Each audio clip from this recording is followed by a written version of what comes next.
Okay, members, you're very welcome to this meeting of the Committee for Education. I don't need a Supreme Court ruling to proceed, so we will go straight to our substantive briefings for today, given we're extremely short on time and have to leave the room at 12. Therefore, we will have to keep questions and answers extremely focused and concise.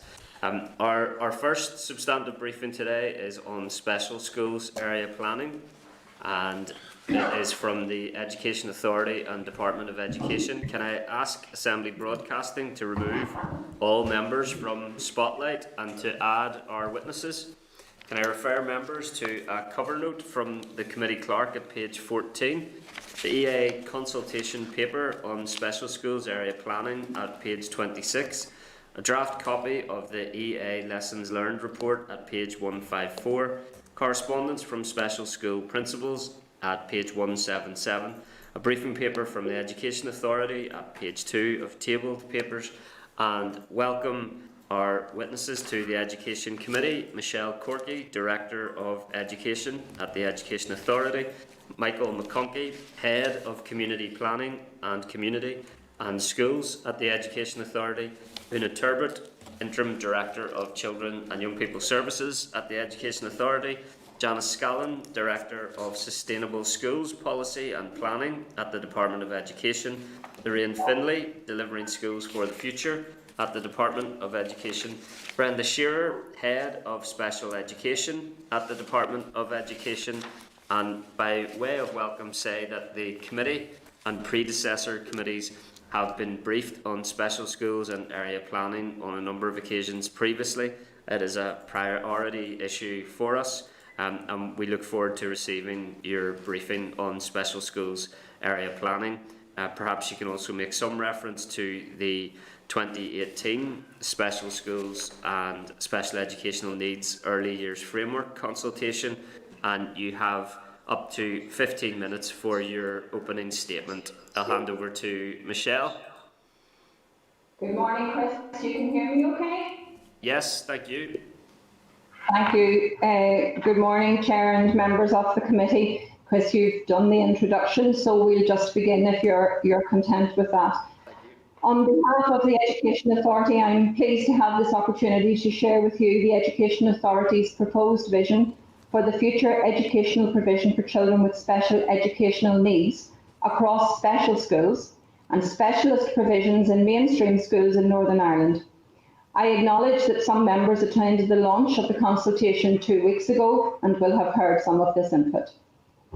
As stated in the foreword to the documents, these proposals have been developed following engagement with a range of key stakeholders with a particular interest in special education, including the Department of Education, who are in attendance with us today, health and social care professionals, and most importantly, our special school and mainstream school principals.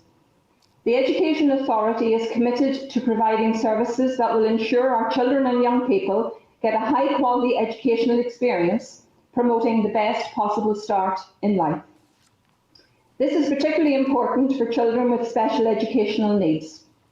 In supporting those children, it is important that we recognise the need for a range of specialist provisions across our mainstream and special school settings to meet the diverse and changing learning needs of pupils. We want to ensure that our children have access to excellent provision throughout their educational journey that is appropriate to their needs and enables them to fulfil their potential and attend a school close to where they live.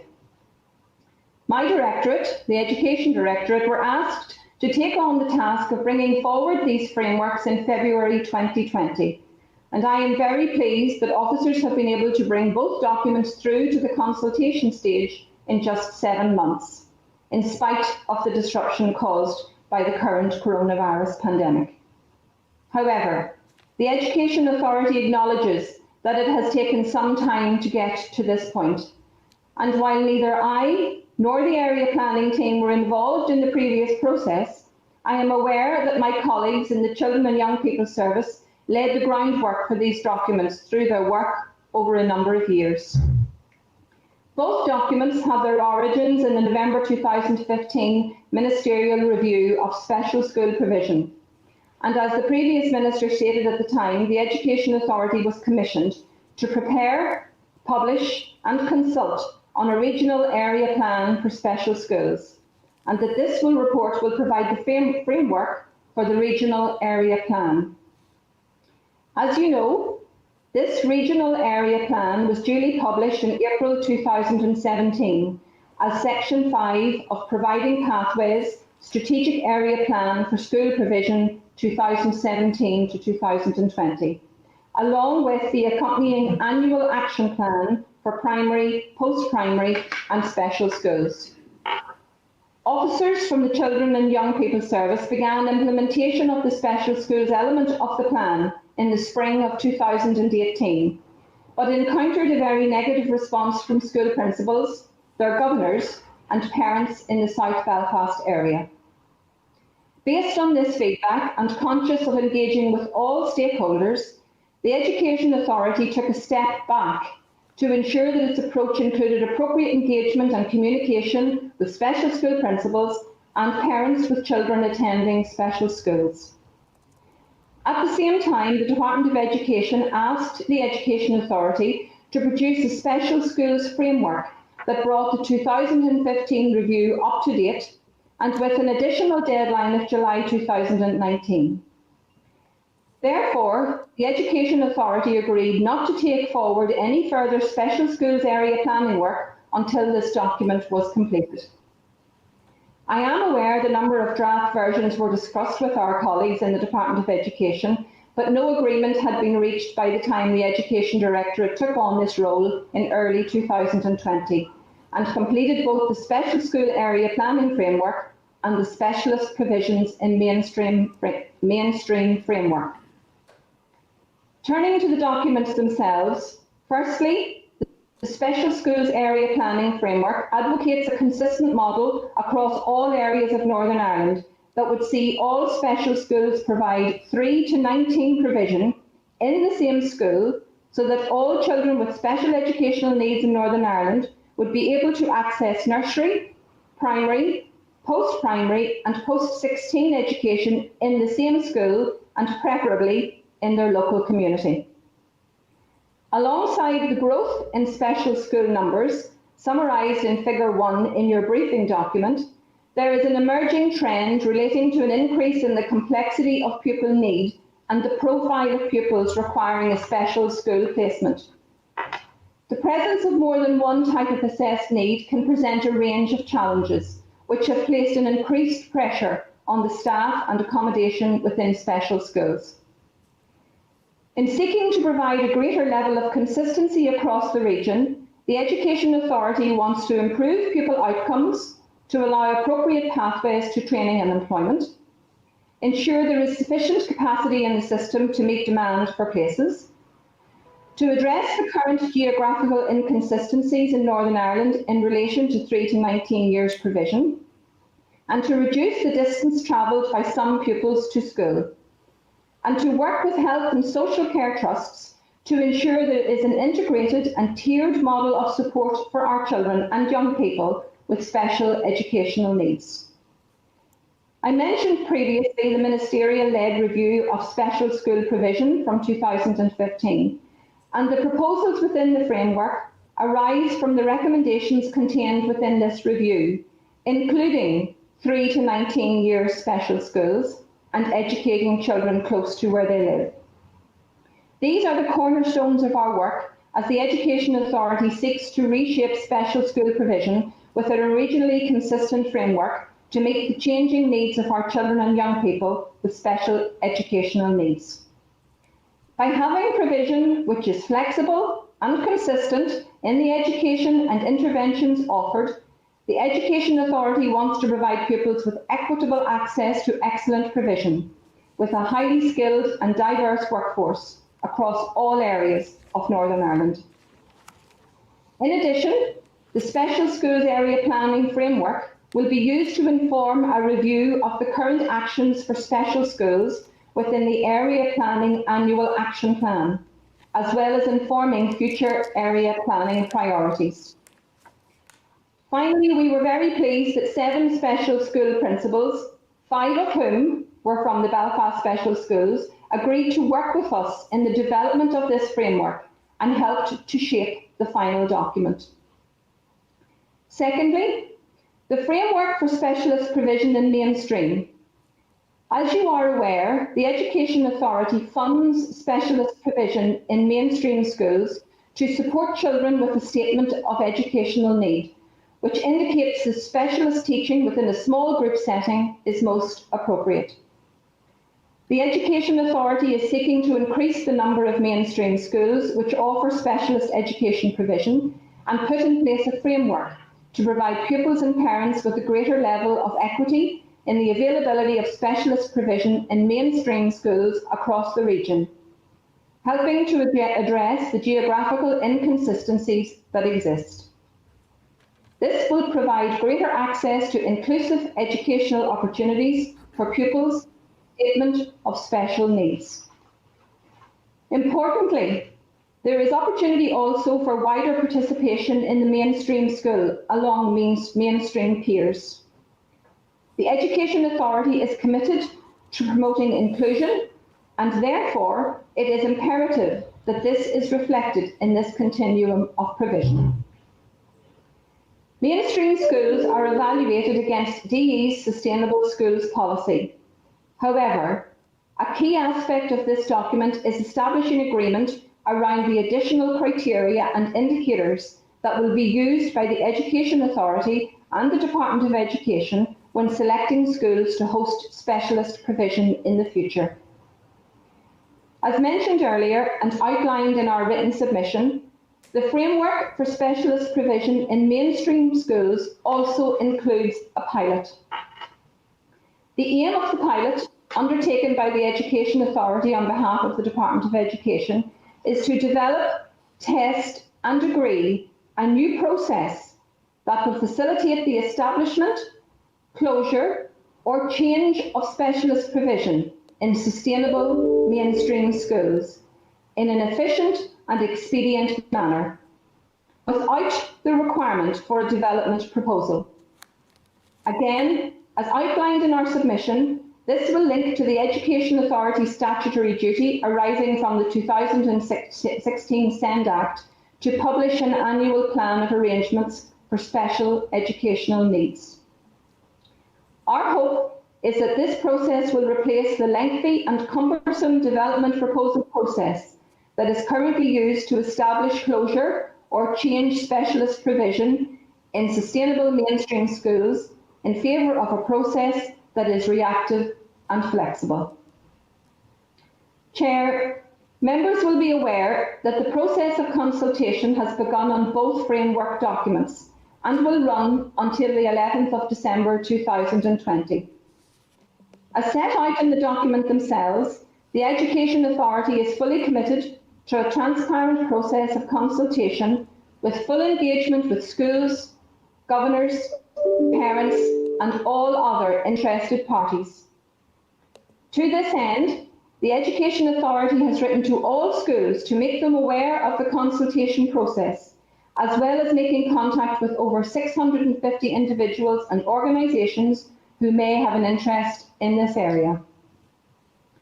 Furthermore, the Education Authority is running a number of virtual consultation meetings open to all to provide an opportunity for interested parties to ask questions directly to officers involved in bringing forward these documents.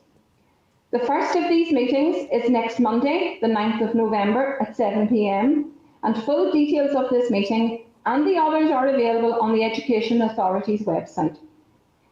I would like to take this opportunity to encourage as many interested people as possible to avail of these consultation meetings. Finally, and perhaps most importantly, the Education Authority is engaging directly with schools, and our special schools in particular, to listen to their views.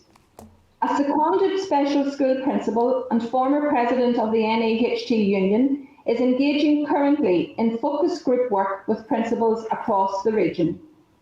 Through these groups, the Education Authority will gain access to school governors and parents to ensure that we are receiving as detailed feedback as possible in relation to both frameworks. All feedback received will help shape the final documents before they are published. To conclude, I believe that the proposed frameworks for the future delivery of special educational needs provision across special schools and the specialist provision in mainstream schools will help us to enable positive outcomes for children across Northern Ireland and enhance consistency in the accessibility of our services. As the Education Authority undertakes this important work, there is an opportunity for everyone to have their say in relation to the future of special educational needs provision across Northern Ireland. Everyone's contribution is important and will be given full consideration as we seek to improve pupil outcomes for those children and young people who require specialist support and parents' confidence in the educational opportunities provided. Chair, on this basis, I commend both framework documents to you and to your colleagues in the Assembly Committee for Education. Thank you. Thanks, Michelle. Do Department of Education officials wish to add anything? No, Chair, other than to say that just to echo a couple of things that Michelle has said around the time taken for this document to emerge, and to acknowledge the reinvigoration and motivation that we've seen with increased collaboration between the Education Authority's Education and Children and Young People Services Directorate and ourselves in the department. So we welcome this consultation and we look forward to seeing the analysis of the consultation and moving in particular forward with the pilot to try and create a more agile and flexible process for putting the most vital provision for special educational needs pupils in place quickly. Okay, thank you. My apologies in advance. Circumstances at the Assembly make our time fairly short today, so forgive us if our questions are concise and that we try to move you through your answers concisely as well. Can I start by asking the Education Authority about the timing of the consultation? The committee has received some concern that the current timing of the consultation is non-ideal given the pandemic situation and the overwhelming nature of that, particularly for parents and for principals and teachers in special schools who are working so hard to manage the safety and education of special school pupils. Would you like to respond to that briefly? Yes, thank you, Chris. I pass to my colleague Michael to address that question. Thank you, Chair. Chair, two issues very quickly. One, obviously, is we're very much aware of the time that it's taken to get to this point and the priority required to meet the needs of children and young people moving forward. So that is our prime concern in terms of moving this through as quickly as we can. Secondly, as Michelle indicated, we had input from 7 special school principals, and there was some discussion with them about the timing for this. And in the end, they agreed with us that it was best to move forward as quickly as possible. They were very much aware that there would be issues ongoing with the pandemic, but as everything can be accessed virtually, we are confident that we will be able to provide sufficient support for anyone who's interested or who has questions through online platforms, okay, or as Michelle through the focus group work. Okay, thanks. You'll be aware that the most recent attempt at area planning on special schools, I think it was in 2016, was met with public protest. You say that you have engaged with special school principals. I think you particularly mentioned 5 Belfast special schools principals and said that they had shaped the document. Can you advise the committee exactly what the nature of that engagement with those 5 Belfast special school principals was?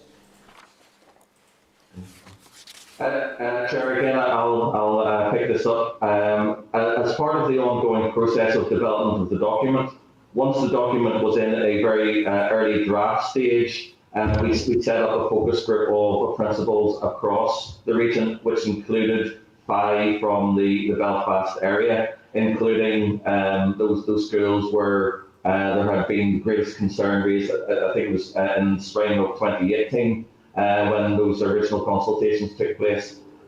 So they had an opportunity to go through the document to make comment on it, to shape what the final document looked like, make any suggested changes to it. So all of those ideas were taken on board, and changes were made based on the conversations we had with those principals, and then it was sent back to them for any final comment before we took it through our own internal processes.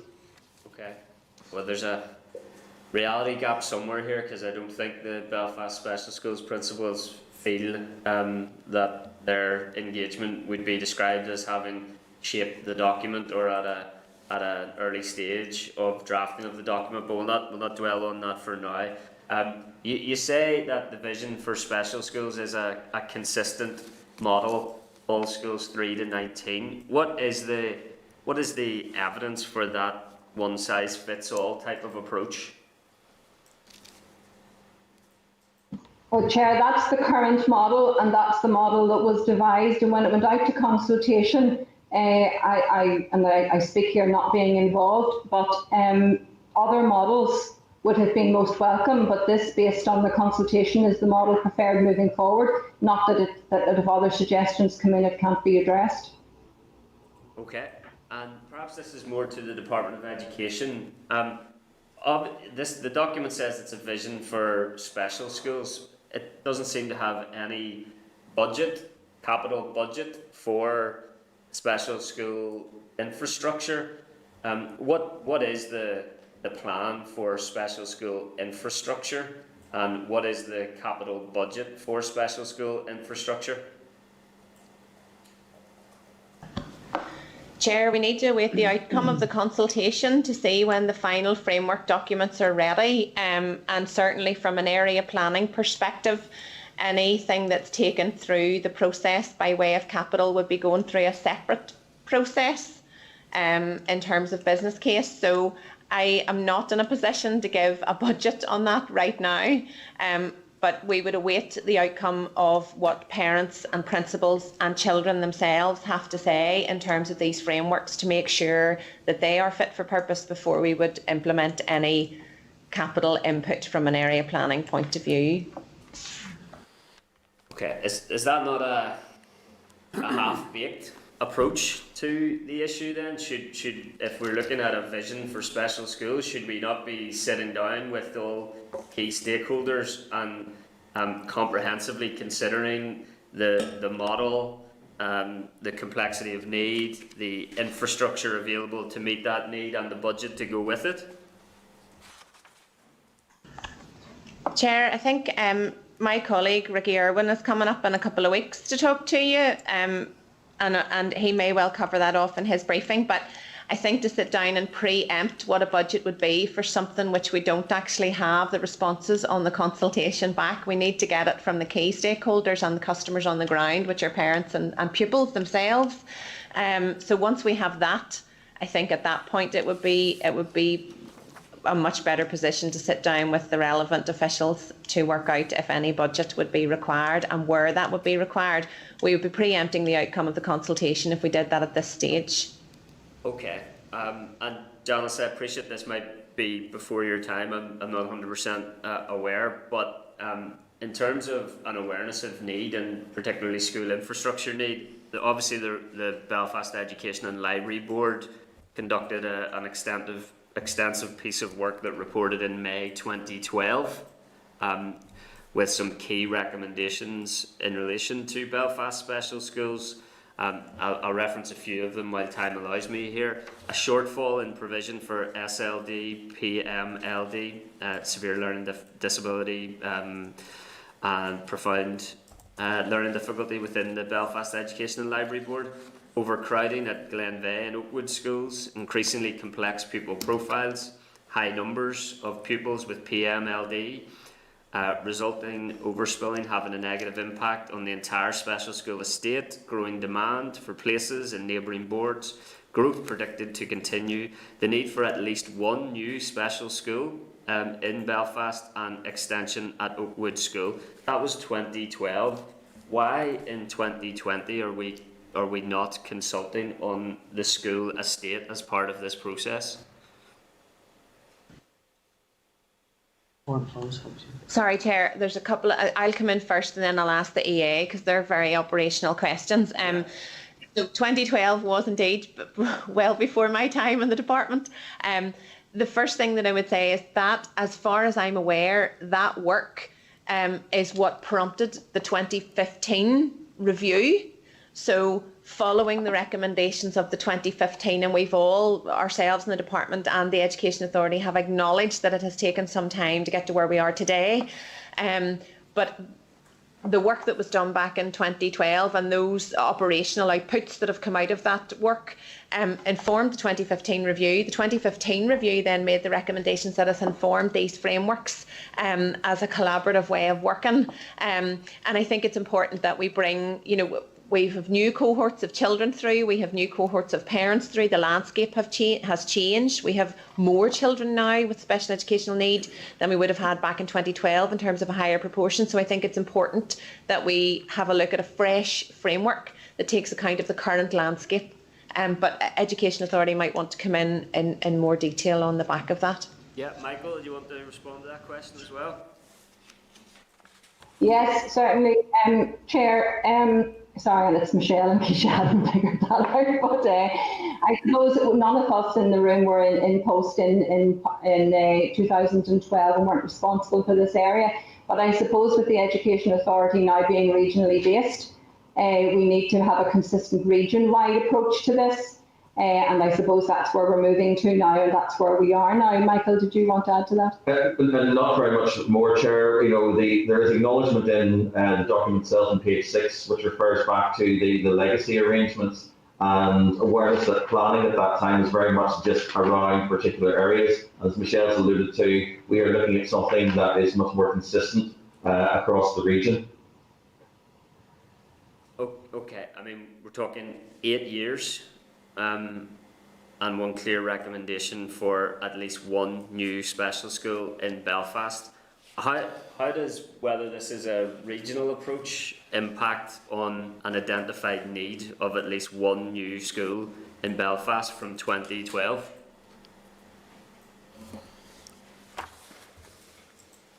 I'm not in a position to comment, Chair. I apologise. I don't know the history. Okay, but it's not a historical question. The question I'm asking was why does this consultation not include any proposed capital budget or proposals for special school infrastructure, citing the fact that from as long ago as 2012 there were Education and Library Board identification of need for at least one new school.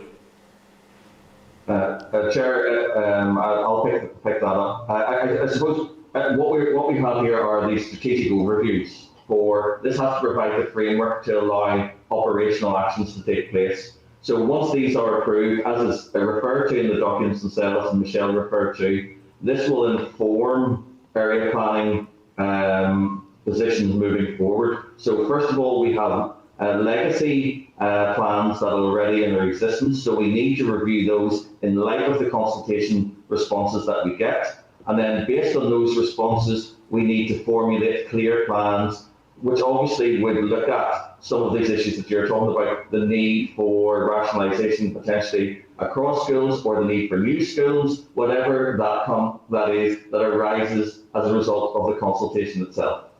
Okay. I think you're going to find people finding it difficult to respond without some idea of what that means for an actual school estate and school infrastructure, but I need to move on. Bring in Karen Mullen, MLA, Deputy Chairperson. Thank you, Chair. And just following on from what the Chair has said, I think it's very frustrating for people out there to hear the length of time that it has taken us to get to this point, and the length of time that we're talking about here, about making changes, particularly in the Belfast area. So I know that that's going to be very frustrating for people. The area planning process, as we know, is a very lengthy process, and I suppose it doesn't fill us with much sort of hope going away. But just want to, I suppose, thank you all for attending this morning. My first question is around the consultation document, and it indicates that the new framework is designed to address existing need and meet projected demands for special school places, which have seen their enrolment increase by around 20% in the last 5 years, or in about 5 years. Can the Education Authority advise us on how they expect the demand for special schools to increase in the next 5 years? Chair, it's very clear from the documents provided that there is an increase in need and an increase in population, and we are formulating a cross-directorate approach to this in the short, medium and long term to address those issues and have a much more joined up approach to this, and working on all of the data and information and working very closely with the schools to address all of those issues. In my own city, we have a new build, which we're very grateful for. Ardnashee is being built. I'm being told that it's already been built. It's currently been built for a size less than their current intake. That won't have the capacity for increased enrolment. So is it the EA's plan to increase capacity in learning support centres in order to take the pressure off special schools? Chair, yes, that's the purpose of the consultation, to gain views on this and to take a much more strategic approach to the use of the specialist provision in mainstream, and therefore refining the intake into our special schools and looking at the entire state altogether, and to try and address those, Karen, those schools that have a capacity issue and working through our operations in the States. Michael, do you want to say something? Yes, just to add to what Michelle's already said, Karen. This is about a continuum of support. So the SEND Act from 2016 makes it very clear about putting the child and parents' wishes at the centre, gives them many more rights around mainstream education. So it would be wrong for us to jump ahead when we need to wait to see what parental preference is going to be like. So this will provide us with a broader continuum of support, enabling parents to look at special schools, specialist mainstream, and also mainstream schools within class support. So it's about strengthening that continuum rather than choosing one particular area over another. Thank you. I suppose my concern would be, as a reference there, the school in Derry, and I wouldn't have the exact figures, and it may be something that maybe some of you could come back to me on. But if that was the case, and that's going to be our experience, it's certainly not what you would like to see replicated in other areas, particularly in Belfast, when we are seeing that increase and we know that it's there. Chair, that's me. Thank you. Thanks, Karen. Can I bring in Robin Newton, MLA? Thank you, Chair. Can I thank the delegation from EA and from the Department for being with us today. I think this is a significant piece of work and obviously will shape the education for special needs pupils and indeed for mainstream education for the future. Can I just ask a very simple beginning question? Who is head of special needs schools working from the Education Authority, and are they represented here today? Yes, Chair, in January of 2020, provision for special schools moved to the Education Directorate on a temporary basis, and I'm the Director of Education responsible for the Education Directorate. Okay, so there's no one apart from you then carrying out that task, is that? Oh, sorry, there's a team. I beg your pardon. Yes, it's my... Sorry, I was under the impression that there was someone who was specifically had the role of being on the school premises and working with the school principals of special needs school. Is that the case? That's exactly right. Our current Assistant Director, Ruth Bell, is responsible for provision in special schools. Okay, and Ruth's role would be then to speak with the special needs principals and so on, and presumably has raised and had discussions on this document with the special needs principals? Yes, as part of the 2018 consultation, that's exactly what happened, yes, and met with all of the stakeholders at that time, I'm led to believe. Okay, well that's good to hear that then, thank you. Can I just ask, reference was made to the meeting, a consultation with the principals, and and names given in our schools named in the Belfast area, which obviously I would be particularly interested in. But the principals have a strategic leadership group, and I know that many months ago the members of the committee were extremely impressed by an informal meeting that they had probably back in April, I think it was, of this year. Has the strategic principals group been consulted as a group on this document, or proposals really? Yes, Chair, with your commission, yes, Robin, they have been consulted, and we meet very regularly with the strategic leadership group for the special schools. Michael, do you want to? We'll be following that up. As we referenced, we have seconded a special schools principal who's doing this focus group work for us, and part of that focus group is with the strategic leadership group for special school principals. Okay, so that's been a formal meeting with them. A formal meeting. I was muted, sorry. Yeah. Yes, there will be a meeting with them as part of the consultation. Okay, there hasn't yet been a formal meeting with the strategic leadership group. Not at present. Okay, all right. Sorry, Robin, if I could just clarify that perhaps. Specifically around this document, there hasn't been a formal meeting, but there are many meetings where these issues are discussed. Yeah, I think we were impressed because the strategic leadership group came together, and although it was an informal meeting with members of the committee, we were mightily impressed by the strategic thinking of that group, and I think we came away from the meeting concerned. And indeed, our concern was that, and I'm trying to think back to about April, but one of the major concerns, I think, coming out of that was a lack of consultation with them as a strategic leadership group. Okay, well, if Yes, I mean, it would only be my opinion, but I would have thought that that was a very good vehicle for consultation, but I'll leave that to yourselves. Can I ask about best practice in England? And again, at that leadership group, I'm trying to remember, there was a professor who had produced some recent work which was being hailed as very good practice to aim at. Would it be that best practice being accepted in England would be embodied into your document and strategy here? yes, certainly that's what we're looking at. Not only England, we've actually made connections with places in Scotland where we're looking at their best practice, and that's why we want to use these focus groups moving forward, so that we can capture all of that and make sure that we have the best provision as part of this consultation.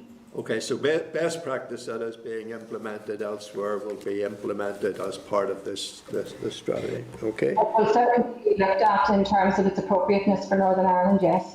Yeah, okay. Can I ask then, certainly, and the Chair has already referred to it, previous document which did recommend, as far as I was concerned, quite strongly the provision of a new school in Belfast, specifically for Belfast. Is that not certainly what would have been a building block for the new strategy to go forward? Would you not have accepted that recommendation, which, if my recollection is right, was quite a strong recommendation that Belfast needed? And you've indicated, and you've produced the figures indicating the growth of need for special school pupils. Would that not have been a concrete block on which, a foundation on which you would have built this strategy? I suppose I would turn to my DE colleagues there in terms of policy, Robin, but certainly we can't preempt the outcome of this consultation, and that's where we are at the moment. I know, but you're not even looking at the provision of a new school for Belfast. at this stage? Not at this stage. As I said earlier, this is the strategic overview, which will then allow us to do the operational work underneath. So as soon as we have approval for an agreement, most importantly, with our parents in special schools and with our principals around this, that enables us then to look at what is the best way to meet demand. So as Michelle's alluded to do anything at this stage would be to preempt the outcome of the consultation itself. Okay, so it might well be that as a part of the consultation that a new school would be recommended. Could well be, yes. Okay, all right. Can I finish then? Just school transport obviously is a very controversial subject at the moment due to the health crisis. You've indicated that there may be some savings in school transport if you follow that. Have you any indication of what that might be? No, sorry, we don't. We're waiting on the responses from the consultation, so no, I can't give you any figure on that.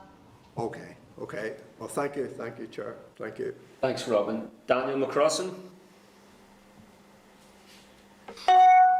Yeah, Chair, thank you very much, and thank you to the panel for their contribution. I have to say I am quite frustrated in listening to this. 8 years on from 2012, and quite a lot of children in a worsening situation, particularly given the warnings that were clearly outlined back then. If I was a Belfast MLA, I would be thumping through the wall for those children, because I do not believe that 8 years later it is acceptable that so many are being let down, and it's been warned. And since that, the pupil population has grown by 20%.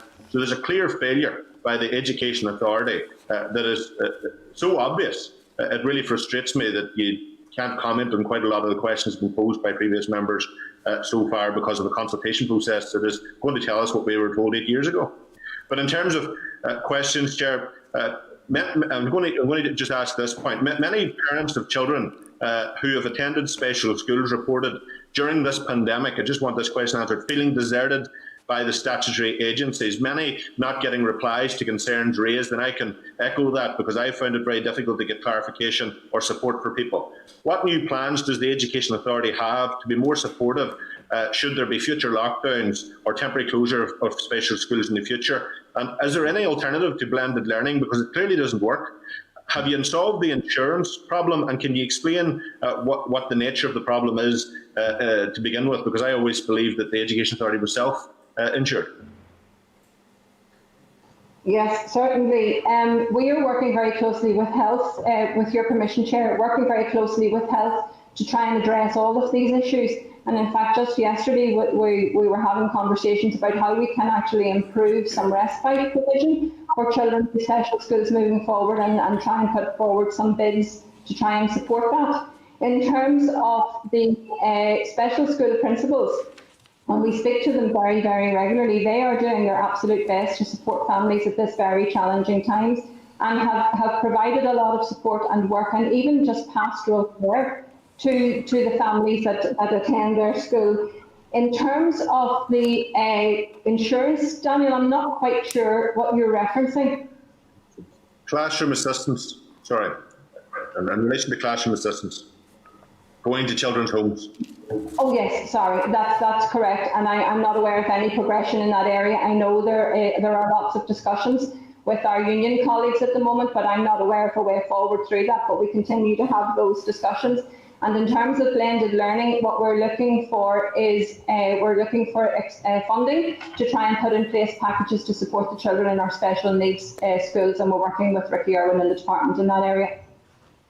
I appreciate your answers, but they're not sufficient, I'm afraid, to deal with the many concerns that I and people have right across Northern Ireland. The pandemic is months on now, and many families have been left deserted and without support. And I have personal experiences of this. My own sister, 5-year-old child, non-verbal, no support whatsoever. When she's reached out for help and support from the various statutory agencies, no help or support provided. And even I, as MLA, have written to each of these relevant bodies, and weeks on have had no reply. This is not acceptable.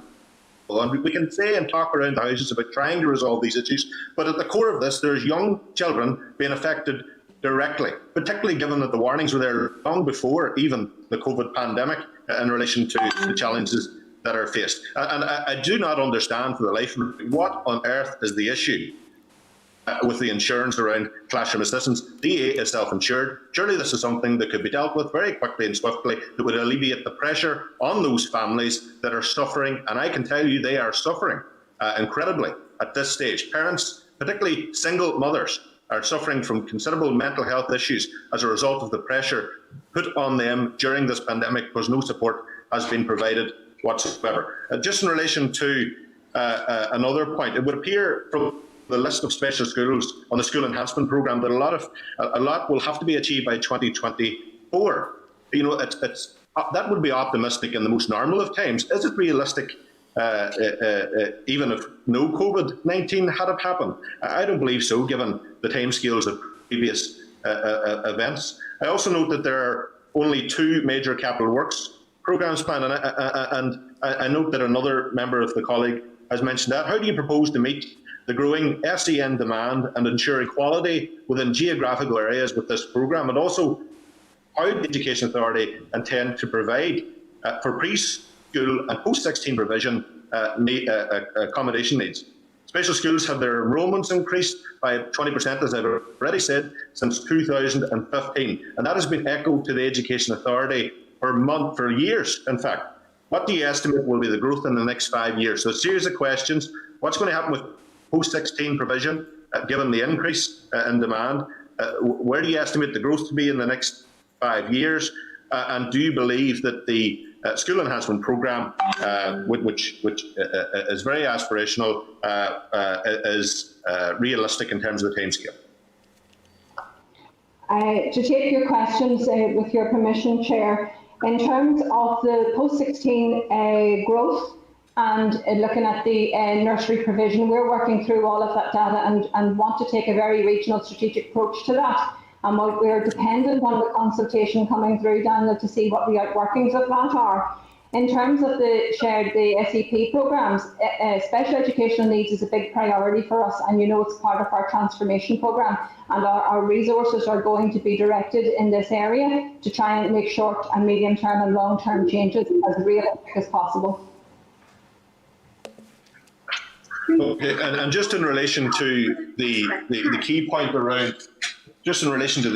around, support for families, I can't stress this enough. I don't find it acceptable whatsoever that we're sitting in a situation waiting for the outworkings of a consultation. I sincerely hope, I would believe it's not the case, but I hope it certainly is, that the Education Authority aren't sitting their hands and waiting for the results of this consultation. We already know what the issues are. Why aren't the Education Authority stepping up to the plate to tackle some of these issues? 2012 told us the story.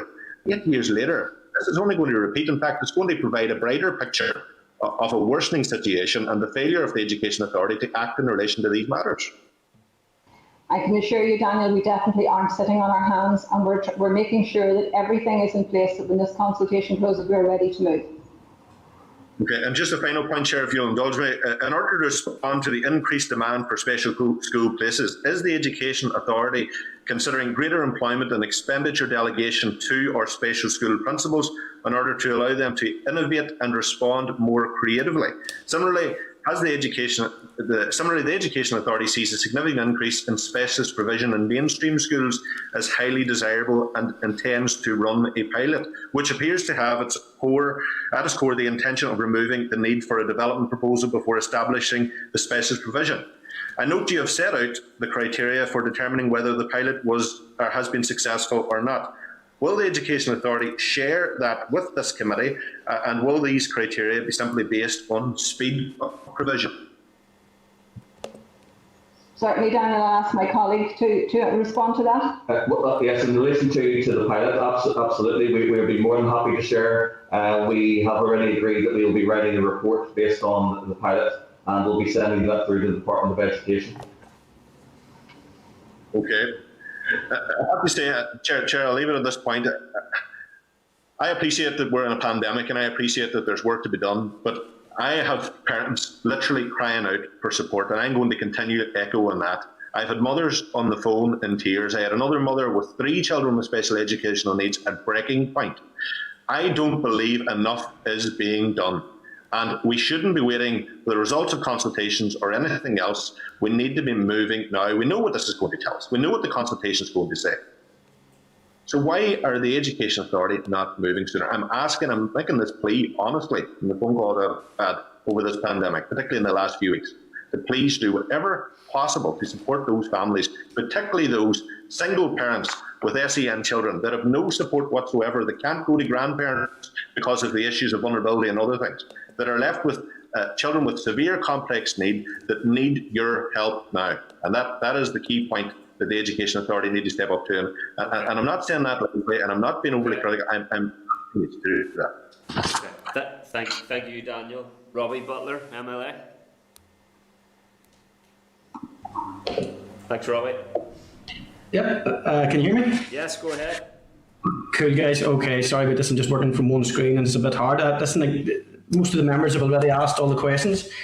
I would just echo what the chair had said at the start, that one of my specific concerns, if you like, is in around the scope of the consultations, because I think without some idea of the budgetary constraints, and there will be budgetary constraints, so can I just get clarity that there has been no guidance from the Minister and from the Department with regard to what may or may be in or out of scope with regard to specifically probably the area planning, because given the furore around the talk of the amalgamation of schools in Belfast previously, and I'd say that may or may not be on the table or off the table at this stage.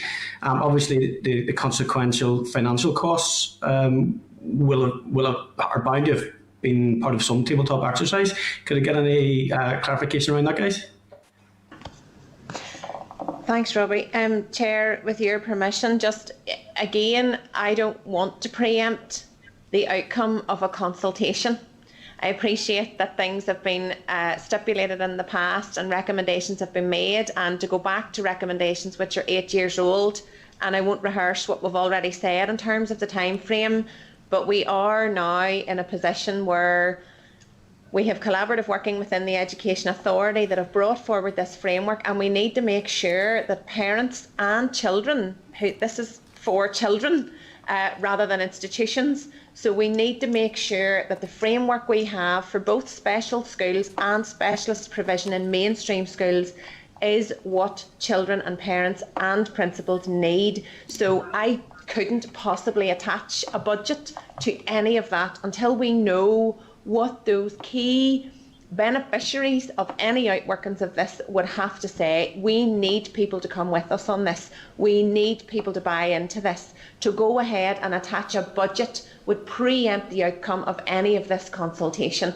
and that's why it's vitally important that we consult quickly in an up-to-date way. And just to say as well, in terms of from a wider area planning perspective, in my directorate, the vast majority of my team were redeployed to COVID-19 work, and I won't rehearse the 24/7 working that went on during that period. The only area that was instructed not to be stood down was area planning for special schools. All other area planning work was stood down to allow ourselves and all our education partners to respond to the COVID-19 emergency, which we did.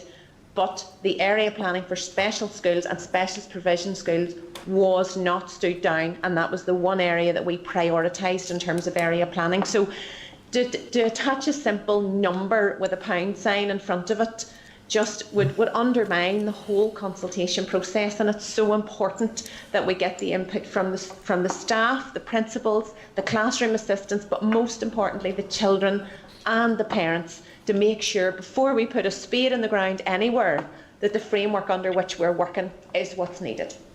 Okay, thank you for that. I just want to, at this stage, distance myself from some of the comments that have made so far with regard to the purpose of the consultation.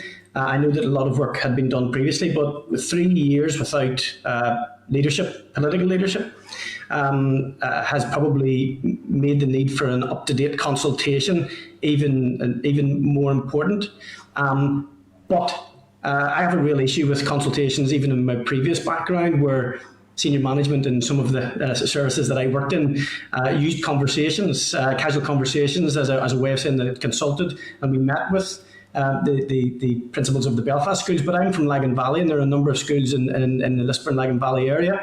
And I would be keen to get view of what a really good consultation process looks like, so that when we're talking to the principals of all of our schools that we try and represent and champion, and that when we talk to the parents, as Daniel had pointed out, who are really struggling with what they perceive to be inequalities, in some cases they are, that a consultation process is not just two-way, but everybody can say, we have been consulted. I mean, you will know, guys, that, and it's been this whole COVID pandemic, and particularly in education, we have unions, we have rep bodies, and we have ministers saying different things about what constituted consultation, and it's not actually that hard to define. I mean, if the parameters for that can be set up and confidence given for that, then I think it gives the consultation process not just clarity, but would give everybody a little bit of confidence. I do accept what you say about the budget. I quite like that, except to say that what needs to be bottomed out at the start is it blue sky thinking, and are we genuinely looking at a transformation of the sector, and then we're not giving people too much hope. Because what I would hate to happen is that there isn't sort of some sort of maturity put you and said, look, we want to do our very best, and you came up with these ideas, but you know something, we can't deliver that because here's the budget. And what you guys have talked about at the start, obviously, is I think there's a 20% rise in special education needs provision, which is predicted to rise further.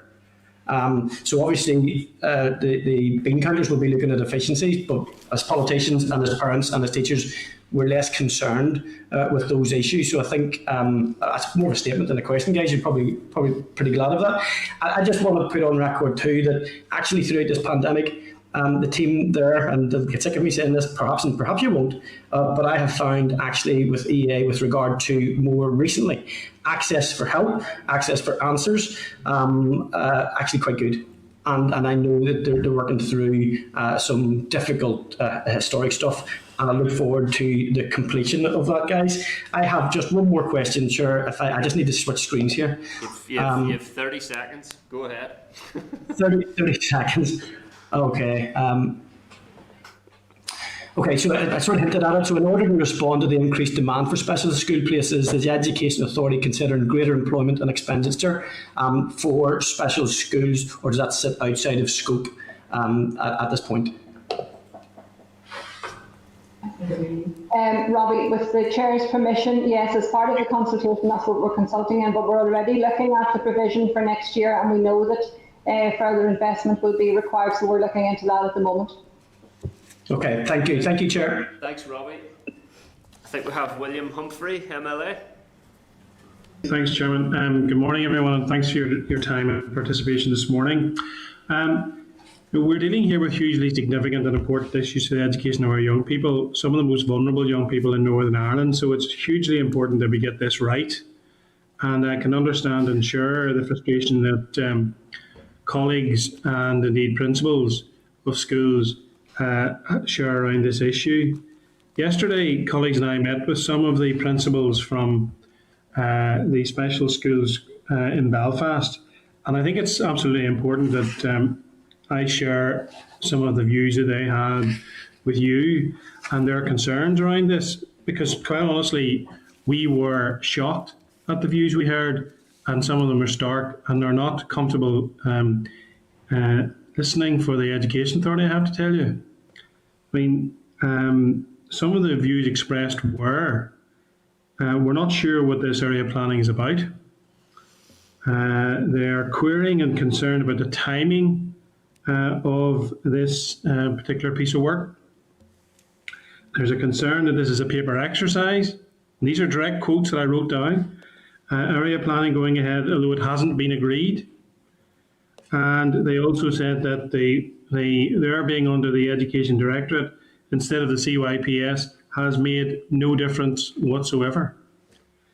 Now, given that there are pressures growing with the 20% rise that all our colleagues have made reference to, given the serious numbers of young people who weren't placed start of the academic year, potentially. The work that had to be done around that. Very, very clear that there is a new school needed in this city now. And I know my constituency was one of the constituencies being discussed for siting in that school. But regardless of where it's sited, it is needed now. These schools are bursting at the seams and do not have the facilities and the resource. And it's only by the hard work and dedication of those principals and their staff that they're able to provide the education, the valued education that these young people receive. So can I ask, around those issues, how can you provide reassurance to us as a committee this morning, given the points that I just raised with you? But more importantly, how can you provide reassurance to the school principals who we met yesterday, to the parents of the young people who are attending those schools, or more importantly, even still, for the young people who potentially will be looking to go into these schools in the years to come? Certainly, with your permission, Chair. In terms of the timing issue, we felt it important to move at this time. I think Michael's already covered that response, and there's no good time to do this, particularly during a pandemic, but we need to move. It most certainly isn't a paper exercise, and I have actually met with the special school principals at least 3 times to discuss this matter with them and to discuss their concerns. And we've actually drawn up a very clear action plan that addresses their short-term needs immediately in terms of the support that they need and the training that they need and the links with health that they need right now, and we're working on that. The area planning has not been agreed in terms, that's what the consultation is, and that's why we've employed a seconded special school principal to make sure that those voices are heard and to give that reassurance. And I mean, having spoken to the special school principals, they welcome that inclusion and they welcome having their voice heard. And that's a direct quote from special school principals. Well, I have to say, you know, the reality is that having heard their concerns, they're on the coalface, they're dealing with these issues on a day-to-day basis. Some of them in school buildings that are simply not, and have not been for some time, fit for purpose. It is our duty to represent their views, having met them yesterday, but it's also our duty to represent the concerns of our constituents who present themselves at our offices around these issues about education and special educational needs for their children and young people. That is hugely important. And I have to tell you, there's either a breakdown of communication here, or there is no trust. But I have to say, I am not reassured by what I've heard today. There is a huge job of work that needs to be done between the Education Authority and those school principals. And I can only speak for this city in terms of the provision there and the views and the concerns that we heard yesterday. Because I have to tell you, there's a gulf between what you're saying to us this morning and what we heard yesterday. And I'll leave it there, Chairman. Thanks, William. Can I bring in Justin McNulty, MLA? Thank you, Chair. Thank you, Michelle, Michael, Una, Janice, Lorraine, and Brenda for your evidence today. As mentioned by other members, we met with the principals yesterday, and some of the information they gave us was stark and concerning. One issue they raised was the drive towards, the words they used was the overwhelming drive towards creating a homogenous provision for children and young people with a sort of one-size-fits-all approach to special education. How is that feasible, given the very diverse challenges that young people and children have across our education system? How can you reconcile that statement from the principals we met yesterday? With your permission, Chair, Justin, you're absolutely right. The children with special educational needs are very complex challenges, and one size is not going to fit all. And what we need to do is take the findings of this consultation, but again, in reference to other comments made, we need to look at the research and we need to look at the best practice, and we need to find a model that fits Northern Ireland at this time. And the needs are so complex, and to put children into categories and to put schools into categories is not going to meet our need. We need to have a more inclusive and agile and flexible system. Would you not think that's a huge concern where the principals who are at the cold face, who see the challenges that are being faced on a daily basis, have that perception in terms of the approach being adopted? Is that not something that should be a red flag? Yeah. Yes, it is. It is, Justin, and that's why we're working very closely with those focus groups. Sorry, Anna, do you want to say something? Yes, I'll say I understand the frustration of the principals having worked through this over the last 6 months in an attempt to place children in appropriate provision to meet their needs. It has been extremely difficult. It is going to be more difficult. We know already that the demand on cases come September is going to be greater than it was even in September 2020. So we have a serious challenge, and I absolutely understand the frustration of principals given that they have gone the extra mile in trying to use the space within their schools to the absolute max in order to accommodate children, and also to acknowledge the contribution of the mainstream principals who worked with us to set up 29 additional classes at very short notice. Now we're carrying out an evaluation in relation to those 29 classes, and that contribution and evaluation will contribute to the information that we have and will help us to make decisions. But the most important thing is that children are individually accommodated. It's not going to happen overnight. We are working at pace, but this is not going to be a problem that's going to be resolved easily. From my predictions, and certainly looking at the numbers coming through, we have another 2 years at least of growing demand, and that's based on the number of children who are going to leave. And then there's a slight decline in the numbers that we're expecting to leave in terms of those final-year students. But this needs to be done at pace. It's a particular challenge, and not only the Education Authority will have to work alongside our department colleagues and with the voluntary community sectors and with all others in terms of fitting in where we can early interventions, looking to see creatively about how we can find a solution to this serious problem. Okay, thank you. In terms of, you've done a serious bit of work in terms of the quality impact assessment of the provisions available. The primary schools with specialist provision are 62 out of a total number of 794. The post-primary schools with specialist provision are 31 out of a total number of 183. So 93 schools out of 93 schools out of 987 total schools have a specialist provision. Given the demands, given the increased numbers year on year over the last 5 years, it is not sensible to have a greater provision within mainstream schools to help tackle and address the growing numbers, and to maybe remove the necessity to have new builds of special schools. Is that not something worth exploring? Where only 9.4% of schools at the moment have specialist provision. Yes, with your permission, Chair Justin, that's why as part of this consultation we're looking at the use of development proposals to try and move this process much more effectively. That was quite a long process, and if as part of this consultation that goes through, that will be a massive achievement for us, and that means that we can set up provision in mainstream schools in a much more flexible and agile way. Maybe Janice wants to say something more on that. Yes, thanks, Michelle, and again with your permission, Chair.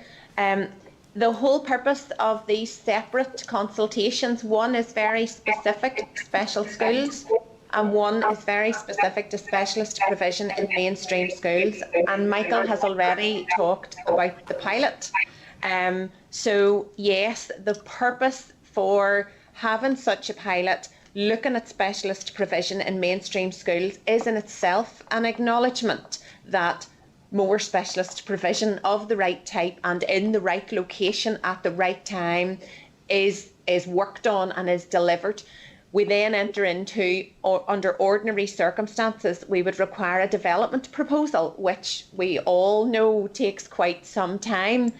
So the purpose of the pilot running alongside the consultation on specialist provision in mainstream schools is to allow us a much more flexible and agile way to be able to provide the right provision to those children who need it at the right time and in the right location without having to get into a lengthy development proposal process. But we do need to be able to assess that by way of a pilot to make sure that we're testing an authenticity of a process in order to deliver it. Once that's done, the delivery of that then becomes much more agile and much more flexible to be able to react and provide need, because this is, as Una and Brenda will say, this is very much demand-led in terms of children with additional needs. So we need to be able to meet that demand in an agile way. So by delivering that pilot and through this consultation on specialist provision in mainstream schools, that's what we're working towards. Okay, I have two extraordinary special schools in my own constituency, Thor here in Newry and Linton Alley in Armagh, and the community around those schools, the compassion and the passion of the teachers and the commitment of the whole community around the schools is just extraordinarily, powerfully warm and wonderful. Linton Alley Special School has been puts forward for a school enhancement programme, but does it need a new build? Justin, I would also direct you into the ECPD unit in St Mark's High School in Warren Point as well, because that's an excellent provision and a clear example of how children with special needs can be educated in a mainstream school and very inclusively. And in terms of speaking specifically about schools, again, this is all part of the consultation, and hopefully as the results come out of this, we'll be able to look at that in a bigger. Okay, well, Smarts is, yes, I've heard wonderful things about Smarts, but it's actually not in, say, my constituency. The last thing I wanted to say was there are 29 schools, special schools with post-16 provision. Surely that's a major, major shortfall. So many families are coming to me really struggling with their young people, their children and young people after 16. 29 schools with post-16 provision, is that reasonably acceptable? And that's why the consultation, with the Chair's permission, is the 3 to 19 model, to make sure that those children go into school and that there's no concern or agitation or worry about where these children are going to be. And there needs to be a more joined up approach to provision at post-16. Yes, Justin, you're absolutely right. That's part of the consultation. And just finally, one last thing. I know it's not necessarily specifically related to this subject matter, but parents have been in touch with me this week in relation to the impact of this pandemic on their children's access to special education. What's your assessment of where that's at, and how aware of you are of the families who are really, really struggling? We're very aware, Justin, of the families that are struggling, and I know Una may want to say some things here, but we're working very closely with the schools, and we're working very closely with the school principals to put that support in place. And I know, Una, you maybe want to say something about the services.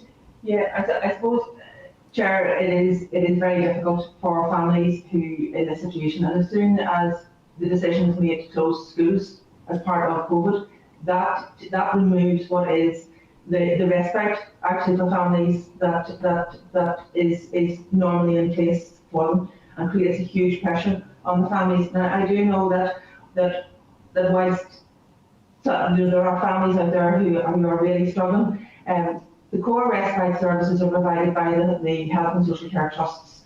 And I know from working with them and talking to them, they are working hard to try and support families to the best of their ability. And we also are using our people support services to make contact with families. They're phoning families, whereas normally they would have been providing services directly to the schools and to the teachers. They're actually making a lot of their contacts are actually directly with families, supporting families. Our behaviour support service is in direct contact with families.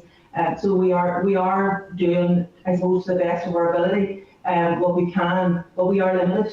We are limited in what we can achieve by the very nature and the capacity of our services. The need out there again is outstripping our ability to support the families in the way that they really do need. So it is important that we work collaboratively with our health and social care colleagues and with other sectors to make sure that those families who are most in need and do not have the family support potentially that others have, that they get that support. It's difficult. Okay, thanks, Justin. Thank you, guys. Thanks. Briefly, Una and other officials, the committee took evidence from organisations and parents of children with special educational needs and challenging behaviour very recently. The extent of contingency provision for those children during COVID was referred to as an insult to the humanity of children with special educational needs and challenging behaviour, and I think you're aware of our concerns in that regard. Briefly, final questions from me.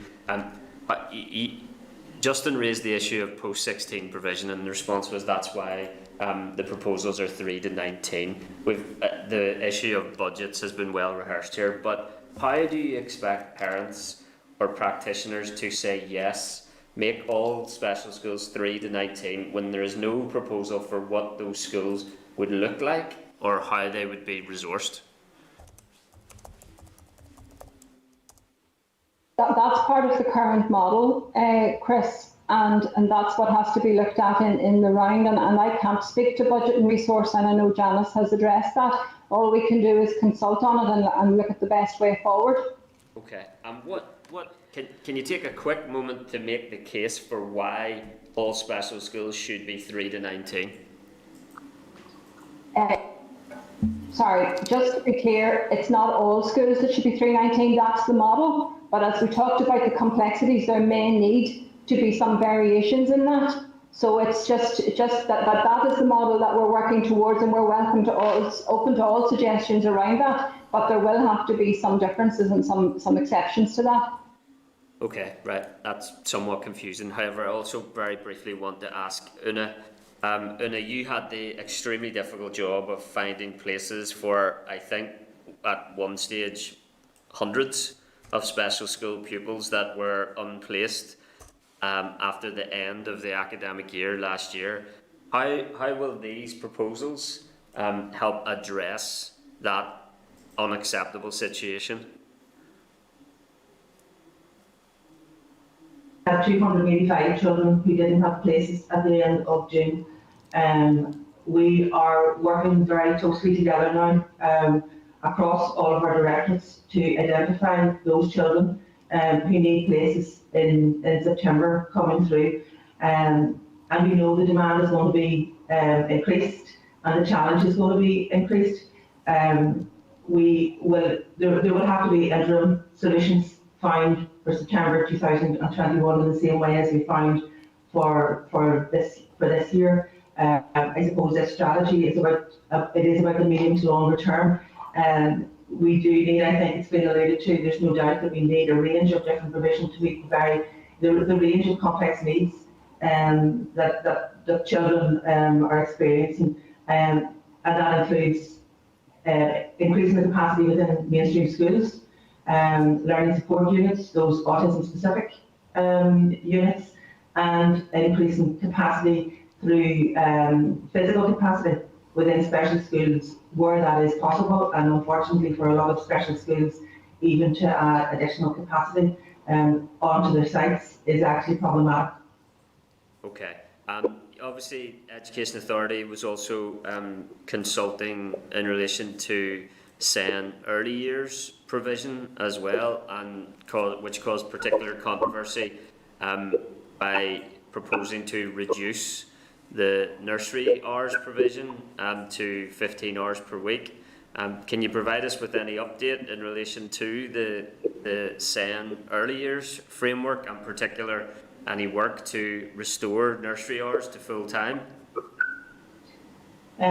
Chair, if I would take that one. I think in the previous committee I had indicated that we had received consultation responses and that I personally hadn't had time over the summer to go through those. I now have read all of the consultations. We've over 250 consultations, and of those 44 are comprehensive responses written in detail. So at this point in time, what I'm doing is I'm preparing a report to outline what those consultees came back and have provided to us.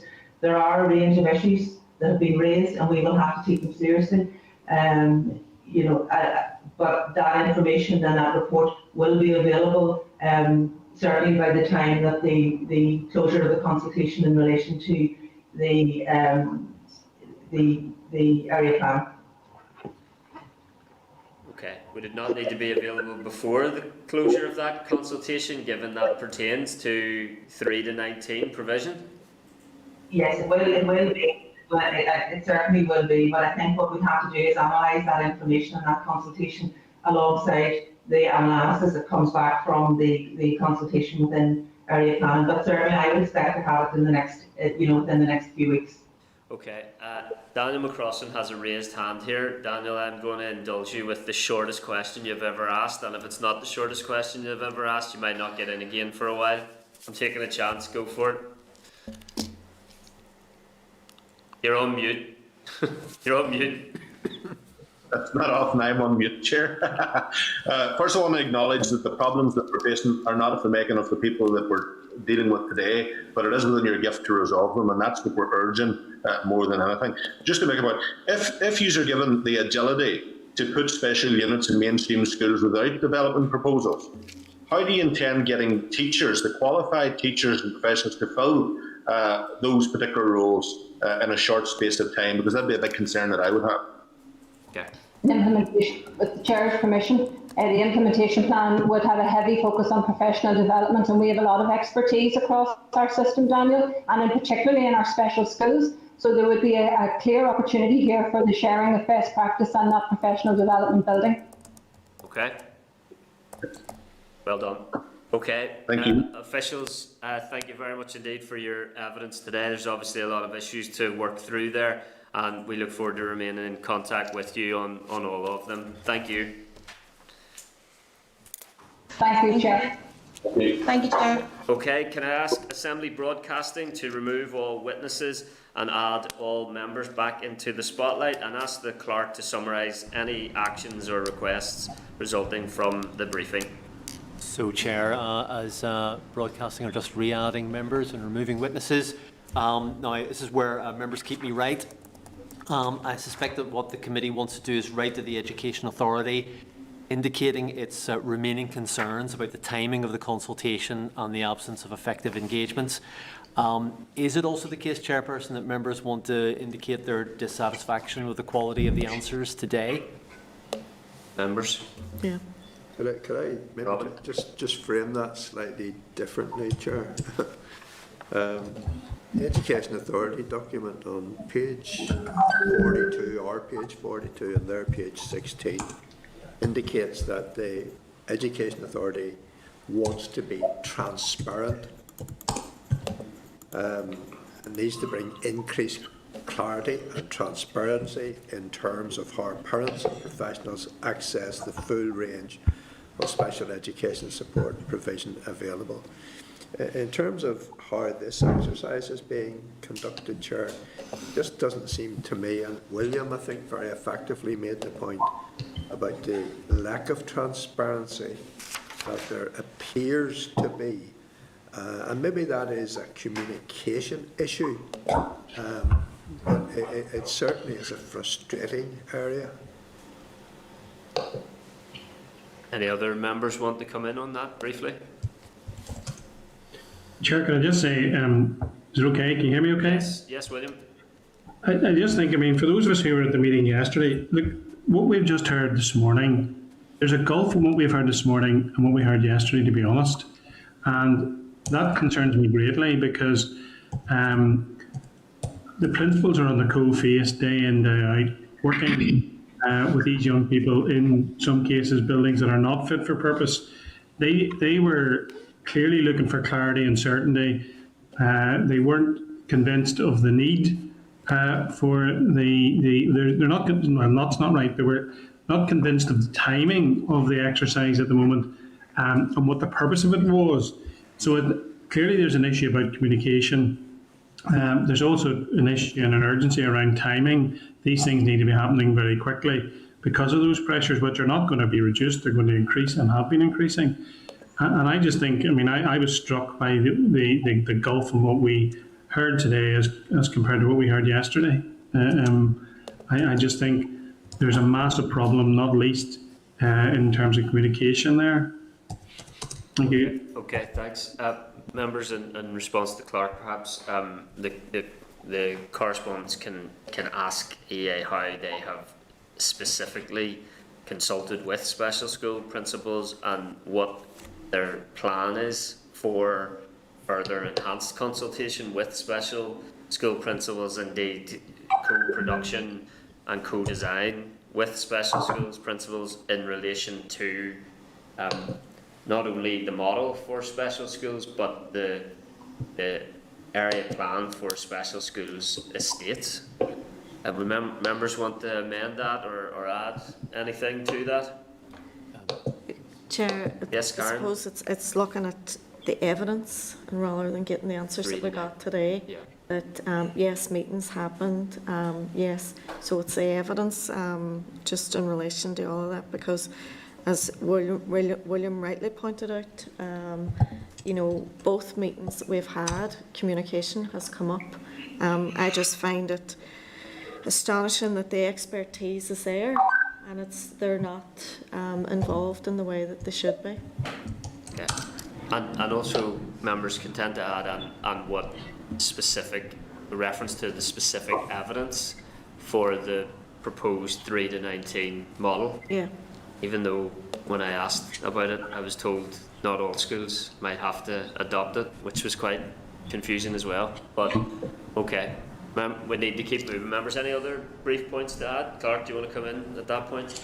Members are happy then. It's to indicate their concerns around the timing, engagement and purpose of the consultation, to pick up on the Deputy Chair's point about and Mr Humphrey's point about the specificity around how they've consulted with the special school principals, and also exploring this about the gulf between understanding and the apparent gulf in trust between the Education Authority and the principals, and the need for clarity and transparency as indicated in the EA's document. I think it's the committee also urging the Education Authority, I think they are, to formally engage with the Strategic Leadership Group. Yep, agreed. And then additionally, you're also asking them about the model, the evidence for the model, and what model are they actually consulting on, because as the Chair's just indicated, I thought it was 3 to 19 all schools, but apparently that's not the case. Furthermore, the Deputy Chair asked a couple of questions about the projected increase.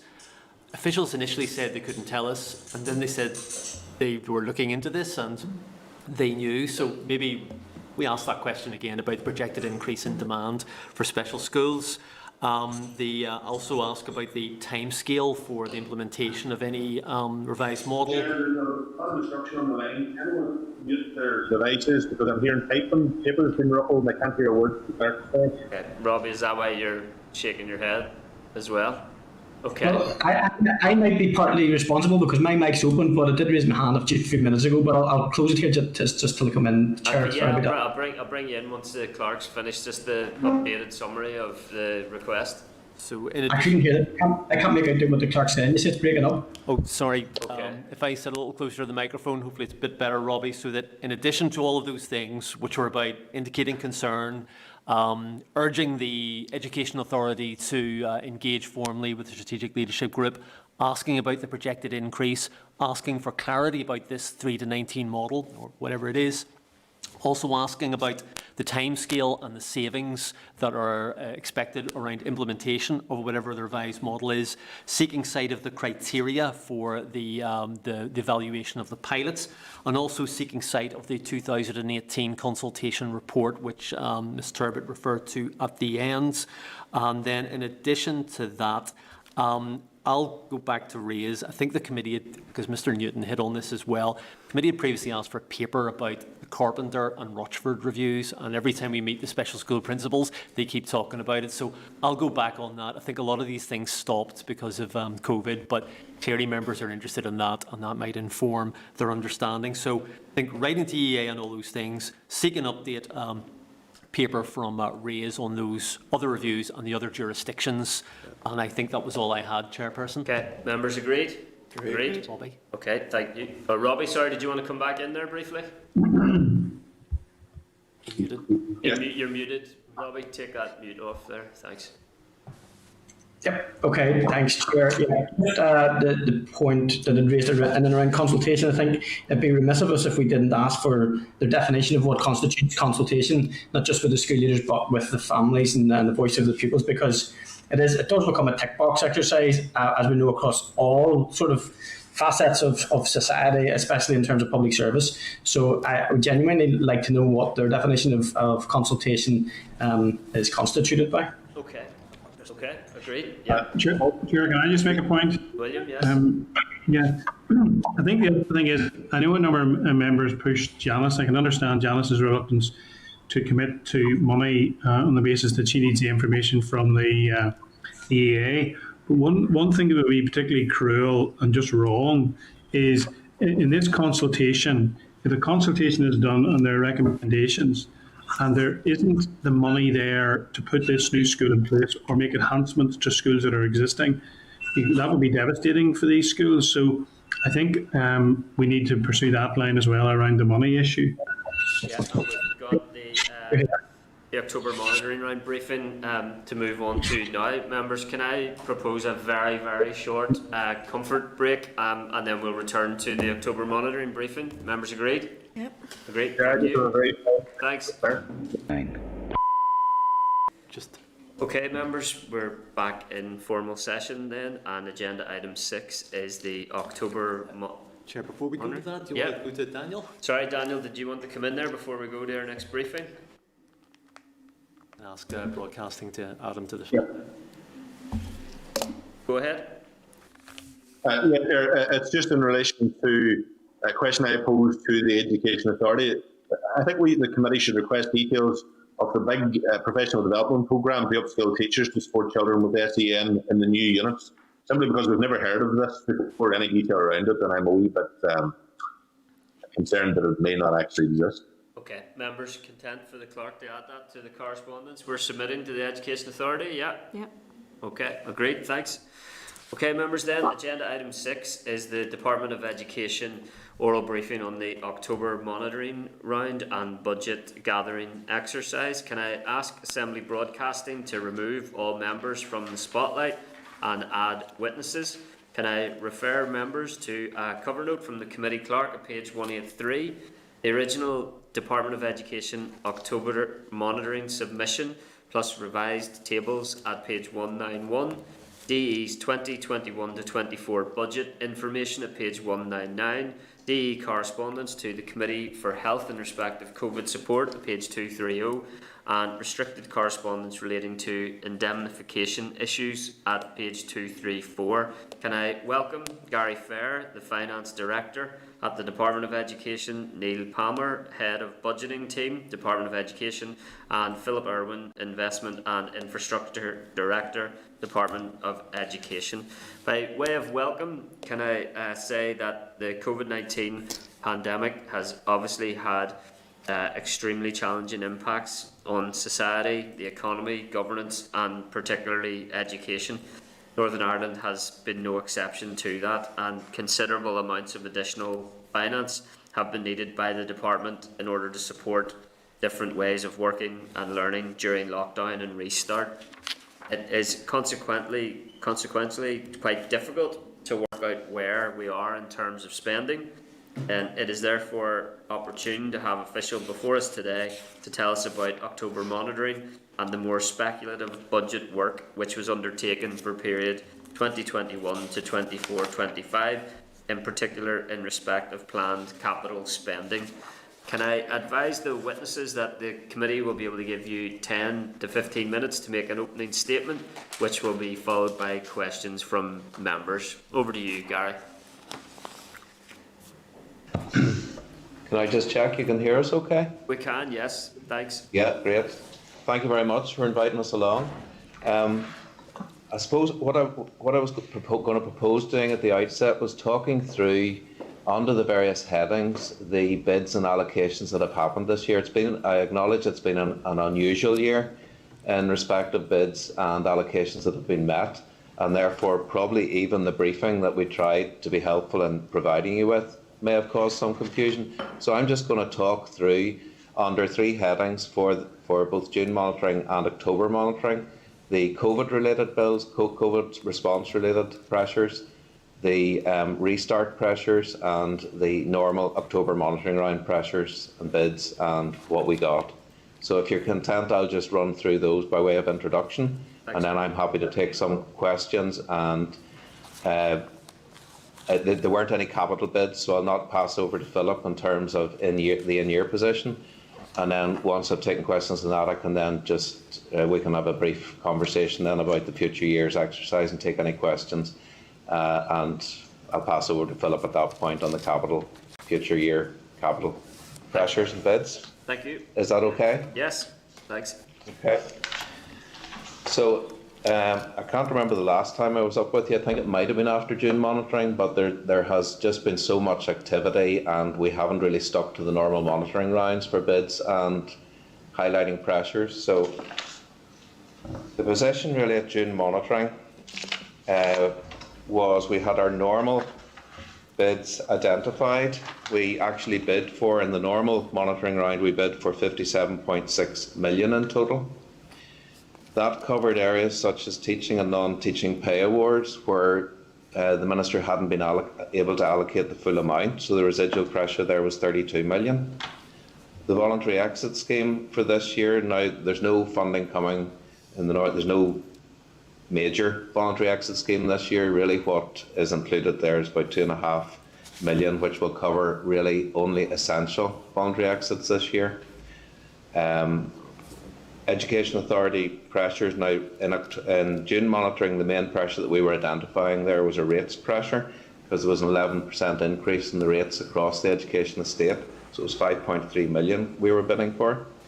School maintenance is always a pressure because we're never able to allocate the full amount that the Education Authority estimate that they require in any year, so we were bidding for an extra 4 million. Mental health and emotional well-being framework, we bid for 5 million. And the childcare strategy, we bid for 6 million. And the education transformation programme, 2.8 million. So that totaled 57.6 million. Of that, we only received 3.1 million towards the rates pressure to the Education Authority. So that's the kind of standard June monitoring pressures, bids, and what was allocated process. Now, actually, prior to June monitoring, because the lockdown happened coming near the end of March, we were asked to very quickly identify where we might face certain pressures as a result of COVID-19. Now, it was difficult, it was quickly done in association with the Education Authority and other arm's length bodies, so it was a fairly quick exercise. We, at that point, highlighted pressures of 68.6 million. Now, that related to direct payments to families for free school meals, which you'll be aware of, 29 million. The extension of the free school meals to youth, 0.6 million. Emergency childcare provisions, 24.9 million. And then an amount for substitute teachers to compensate them for lost income. So 68.6 we bid for. We got a total of 35.3 million, which were specifically COVID-19 response allocations. And that was 18.9 towards the free school meals direct payments, 0.4 towards the extension of free school meals to youth.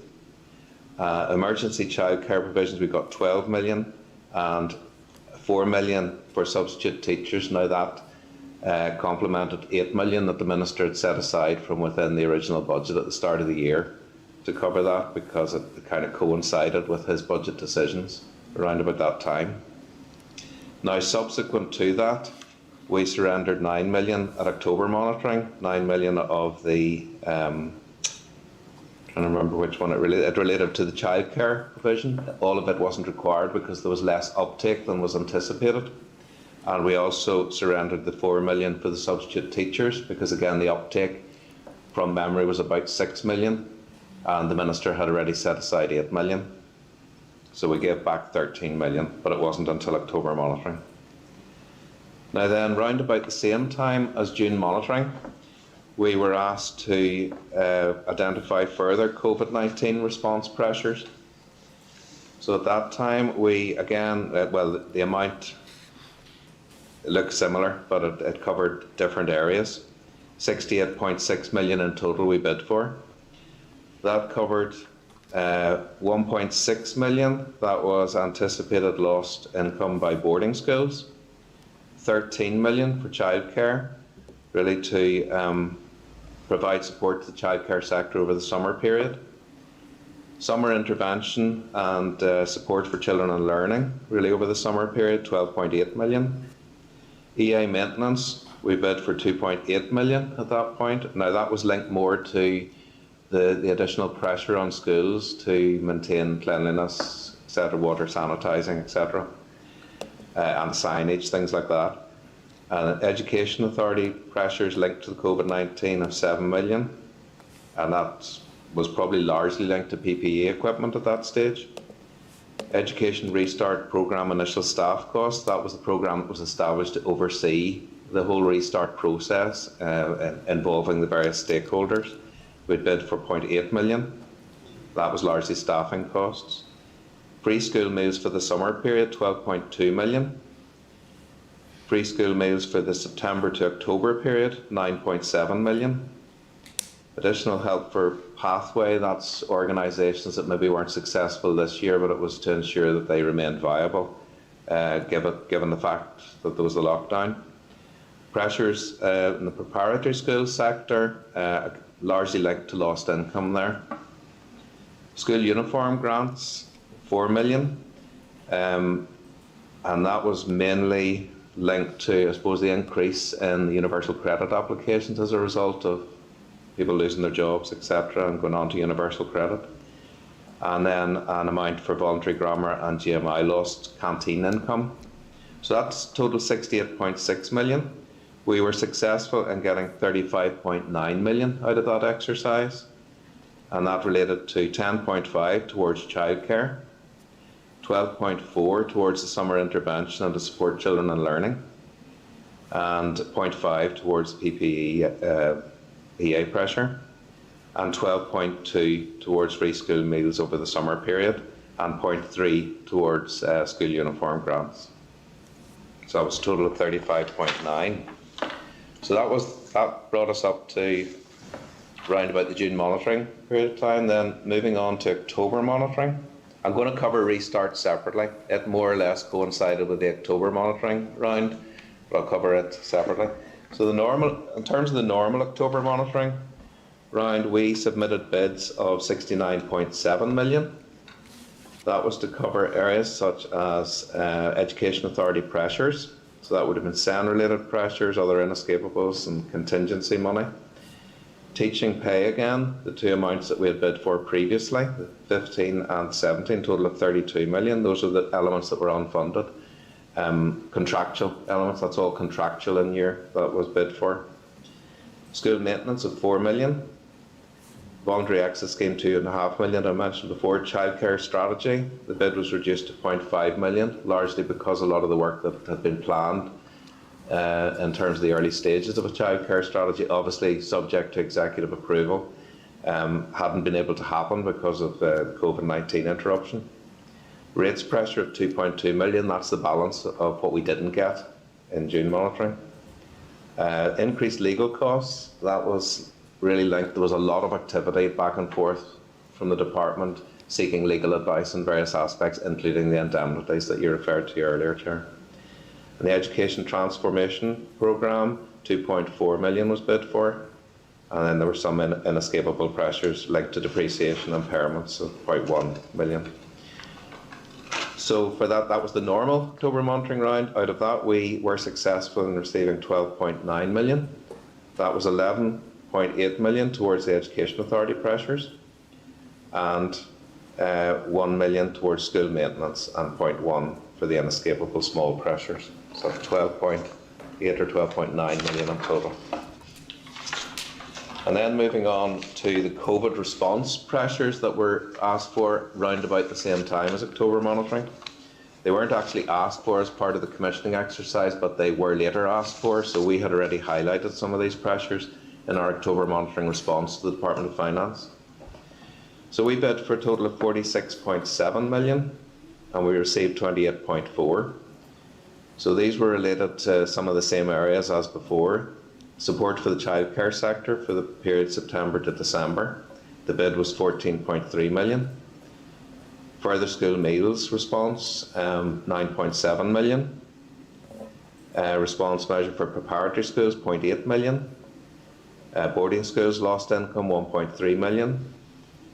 Voluntary grammar, grant maintained integrated lost income, 0.6 million.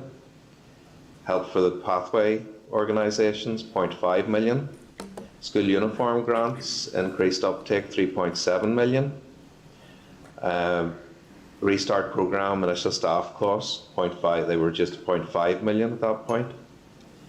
And then EA block grant pressures for the first quarter, 8.8 million. And then for the school maintenance, the link to COVID-19, additional cleaning, etc., 2.4 million. And then the holiday hunger payment of free school meals over the holiday periods, the extended half-term break of 4.1 million. So as I say, we got a total of 28.4 million there, 8.5 towards helping the childcare sector, 8.3 for free school meals, help for voluntary grammar 0.2, pathway organisations 0.5, school uniform 3.7, education staff restart staff costs we got the 0.5, and EA block grant pressures we got 5.9 million towards, and school maintenance we got 0.8 towards that. So I would emphasise, whilst as I'm talking through this, we didn't get everything that we bid for, we actually have done reasonably well, and the Department of Finance colleagues have worked very, very well and very closely with us in helping us to secure quite reasonable amounts along the way in what has been a very unusual year. And then just to finish off with, in terms of restart, hopefully I'm still within my 10 minutes.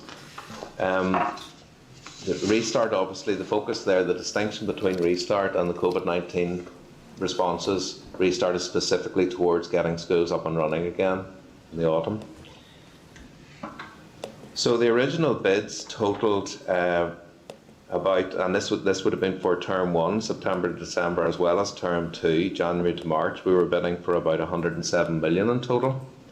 That was to cover areas, PPE, pressures facing schools, additional transport costs because of additional routes TransLink had to put on, face coverings on buses, loss of income. So I'll just run through what we got at October monitoring. Sorry, it's not all of it, or was it all at October monitoring? It wasn't all at October monitoring, we got it at different times.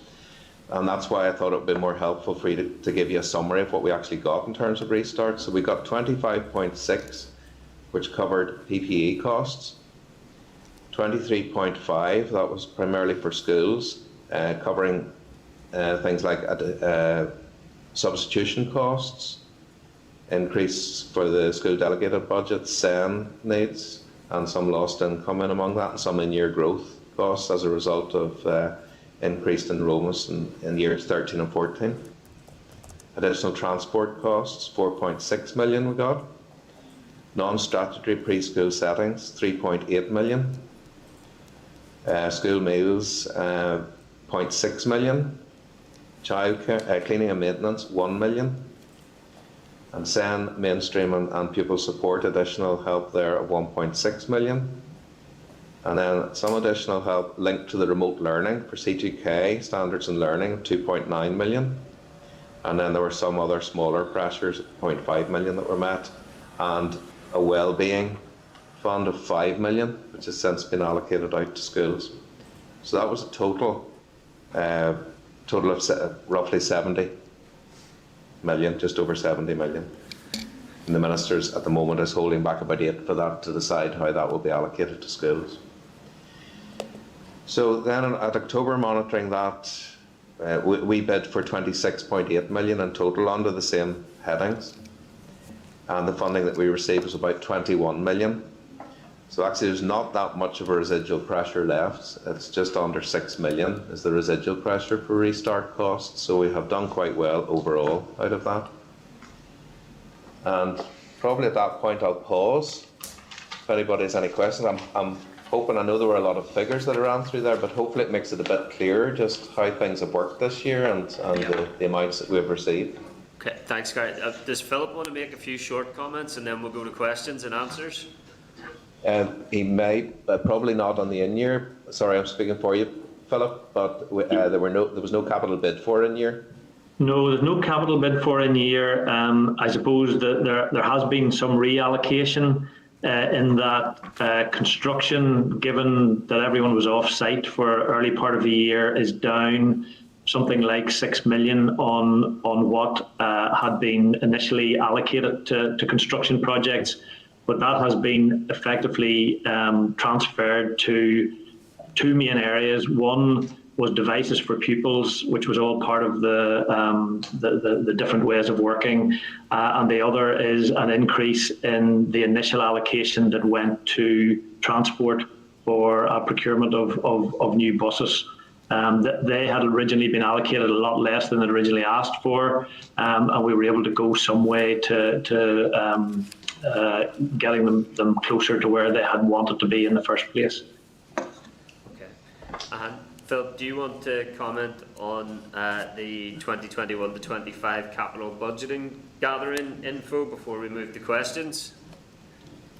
Well, I think we were going. Well, Gary has, I think, a whole piece on that as well in terms of the future years. Gary, am I right in saying that? Sorry, this is a bit difficult when we're all apart, but. Well, I mean, we're happy to go into the future years if you want to, or if you want to pause, and we'll take any questions in the in-year, whatever way you want to handle it. We have to leave the room at 12 noon, so if you want to go into the next piece as well, and then we'll take questions. Yeah, no problem. Okay, so in terms of future years, we shared, let me just pull up the information that we shared with you. Now, the first caveat, I suppose I would say, is that as always at this early stage, these are fairly high-level estimates of what the pressures are estimated to be in future years, and we will, in our normal role, we'll be continuing to engage with the Education Authority and other arm's-length bodies really to try and refine some of these pressures. But we were asked as part of the commissioning exercise to submit information for 3 years. Now, the message we're getting from DOF at this stage is that it's likely to just be a 1-year comprehensive spending review, which will hopefully, I think it should be, a draft budget should hopefully be announced before Christmas, is what we're hearing at this stage. So even though there's 3 years, I think there was possibly a hope that it might have been for 3 years, but it's only going to be a 1 year, and I presume that's to some extent because of the impact of COVID right across the UK in terms of costs, and it's been difficult to plan. So we submitted pressures, inescapable and contractual, as noted there under the 3 headings. There were general pressures, there were the COVID-19 specific pressures, which really only we're estimating and hopeful, I suppose, at this stage, that they will only have an impact in the first year, next year, and that may only be for part of the year. None of us know, I suppose, how long this is going to go on and what the impact will be. And then the New Decade New Approach. Now, you will see within the New Decade New Approach that we've identified our pay pressures within that. That's because that is linked to the commitment within the New Decade New Approach that in terms of teachers' pay and other pay pressures. No savings have been identified at this stage. There wasn't enough known really in terms of savings at this stage to include anything meaningful. And because the pressures are so great, we wanted to make sure at least that they were highlighted. So under each of the headings, we'll just go through them. The general pressures. Alright, if you can try and move fairly promptly. Apologies for having to ask in. There's no circumstances problem. with the room this morning. Thank you. Okay. Well, I don't know how much detail to go in here. I mean, the general pressure, I think we shared with you a tab 1, that includes all of the general pressures. So I'll not go through those individually. If you're short of time, it might be better if I just take questions. What I would point out is you will see that we also shared with you other general education pressures that we didn't bid for because we weren't allowed to bid for them at this stage. These are things that are not deemed to be inescapable or contractual. And what are those, Gary? They are listed, I think it's in table 3 if I'm looking at the same. You may have different information in front of you in a different format, but it's called other general education pressures. They come, in the first year, they come to a total of 58.6 million. No, it's not. I think you should have that table in front of you in some form. And that starts with period poverty. Page 200 of our packs, yes. Thanks, Gary. Okay. So there's a list there, just to point out to you, whilst obviously a lot of these things are important and members will have their views on these, we didn't submit them. We highlighted them to the Department of Finance, but we weren't permitted to submit them because they weren't deemed to be inescapable or contractual. So it's not to say that they're not important, and at the end of the day it will all depend on what kind of budget the Minister will be given for next year to determine what is affordable and what isn't. But in terms of what was actually submitted, it was purely the inescapable and contractual. And maybe just I'm conscious of keeping it brief then, so I'll maybe pass over to Philip. If there's anything you want to highlight generally on the capital, and then we can take questions. Probably just the same, maybe around the process. The numbers are there in the table in the paper that we forwarded. Basically, we were asked to supply to DOF a list of individual projects that we could identify, and then at a kind of programme level where we weren't able to do that. As Gary has said, our understanding is that there'll only be a one-year budget here for capital, but we were asked to supply the 4 years so that DOF can have indicative figures going forward.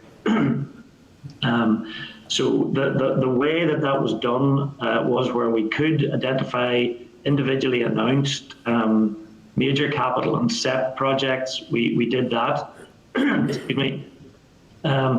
Whereas the minor works and the youth projects, we simply allocate or put in a budget which was effectively what we have been spending in recent years.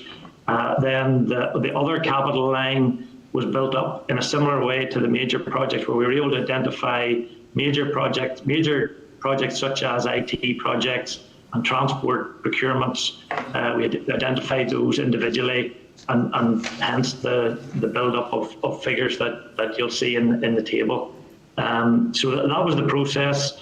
As you said, Chair, it's an indicative request the DOF have asked for. Ultimately, the bigger issue for us will be when the allocation comes back, and then deciding which programmes we allocate the budget to and which ones have to be constrained if we don't get everything that's been listed. When will you receive that allocation, Philip? I don't have a timetable. Gary, do you know when we're likely to get the budget? We don't have a firm timetable. We are hopeful from conversation with DOF rather than any written advice that it might be before Christmas. But again, everything's a bit up in the air at the moment, as you'll understand.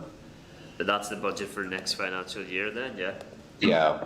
Yeah. Which would be in line with kind of normal timelines. That is a sensible sort of timeline for getting a draft budget out, and it allows time for consultation and also planning for the coming year. Obviously, it's been tighter in the last few years, so it would be good if that's the case, but it's not confirmed. We're still hopeful that that'll be the case. Okay, and how does your overall bid compare to your actual allocation for this financial year? Well, I can answer in terms of capital. Sorry, Gary, or do you want to go ahead? Have you got your figures? Go on ahead. Yeah, well, in terms of capital, we have round numbers 150 million this year, and I think the request for next year was something like 199. If you look at the table, 199, well, close to 200 actually.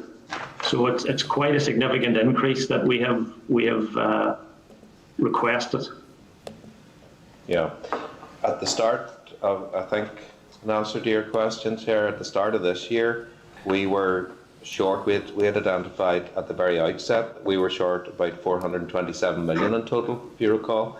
Now about 73 million that was linked to the NDNA commitments.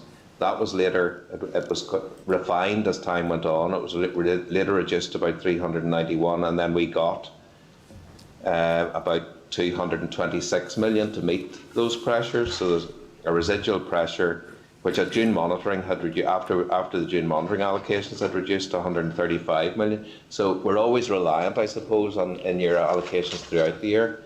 This year was particularly unusual, I suppose, because of all the COVID and restart bidding and pressures being met in among all that. So it's not unusual, I suppose, for us to be highlighting very high pressures at this point in time. So this year, your identified pressures and the allocation that you got to meet them was some £170 million short. Well, now, what I quoted there was up to June monitoring. I haven't done the calculation in terms of other amounts, and then it is confused, I suppose, by the COVID bids. I suppose we have to assume that the COVID and restart bids are separate altogether because they're not linked back to the original pressure. Okay. Okay, thanks. Realise we're short for time, keen to bring other members in, but further to our most recent evidence session, we were discussing special schools area planning and a document from 2012 that had proposed the need for a new special school in Belfast and a pupil population increase of 20% since. So what is the capital budget for special schools? Well, I suppose first thing is we don't have a capital budget going forward as such yet, but what is in those the lines that I talked through there are the on the new build lines. There would be the residual works still going on at Rossmar and Ardnashee, which are both on the major capital programme. There are, I think it is 12 of the SEPs. If you just give me 1 second, I'll just confirm the number here.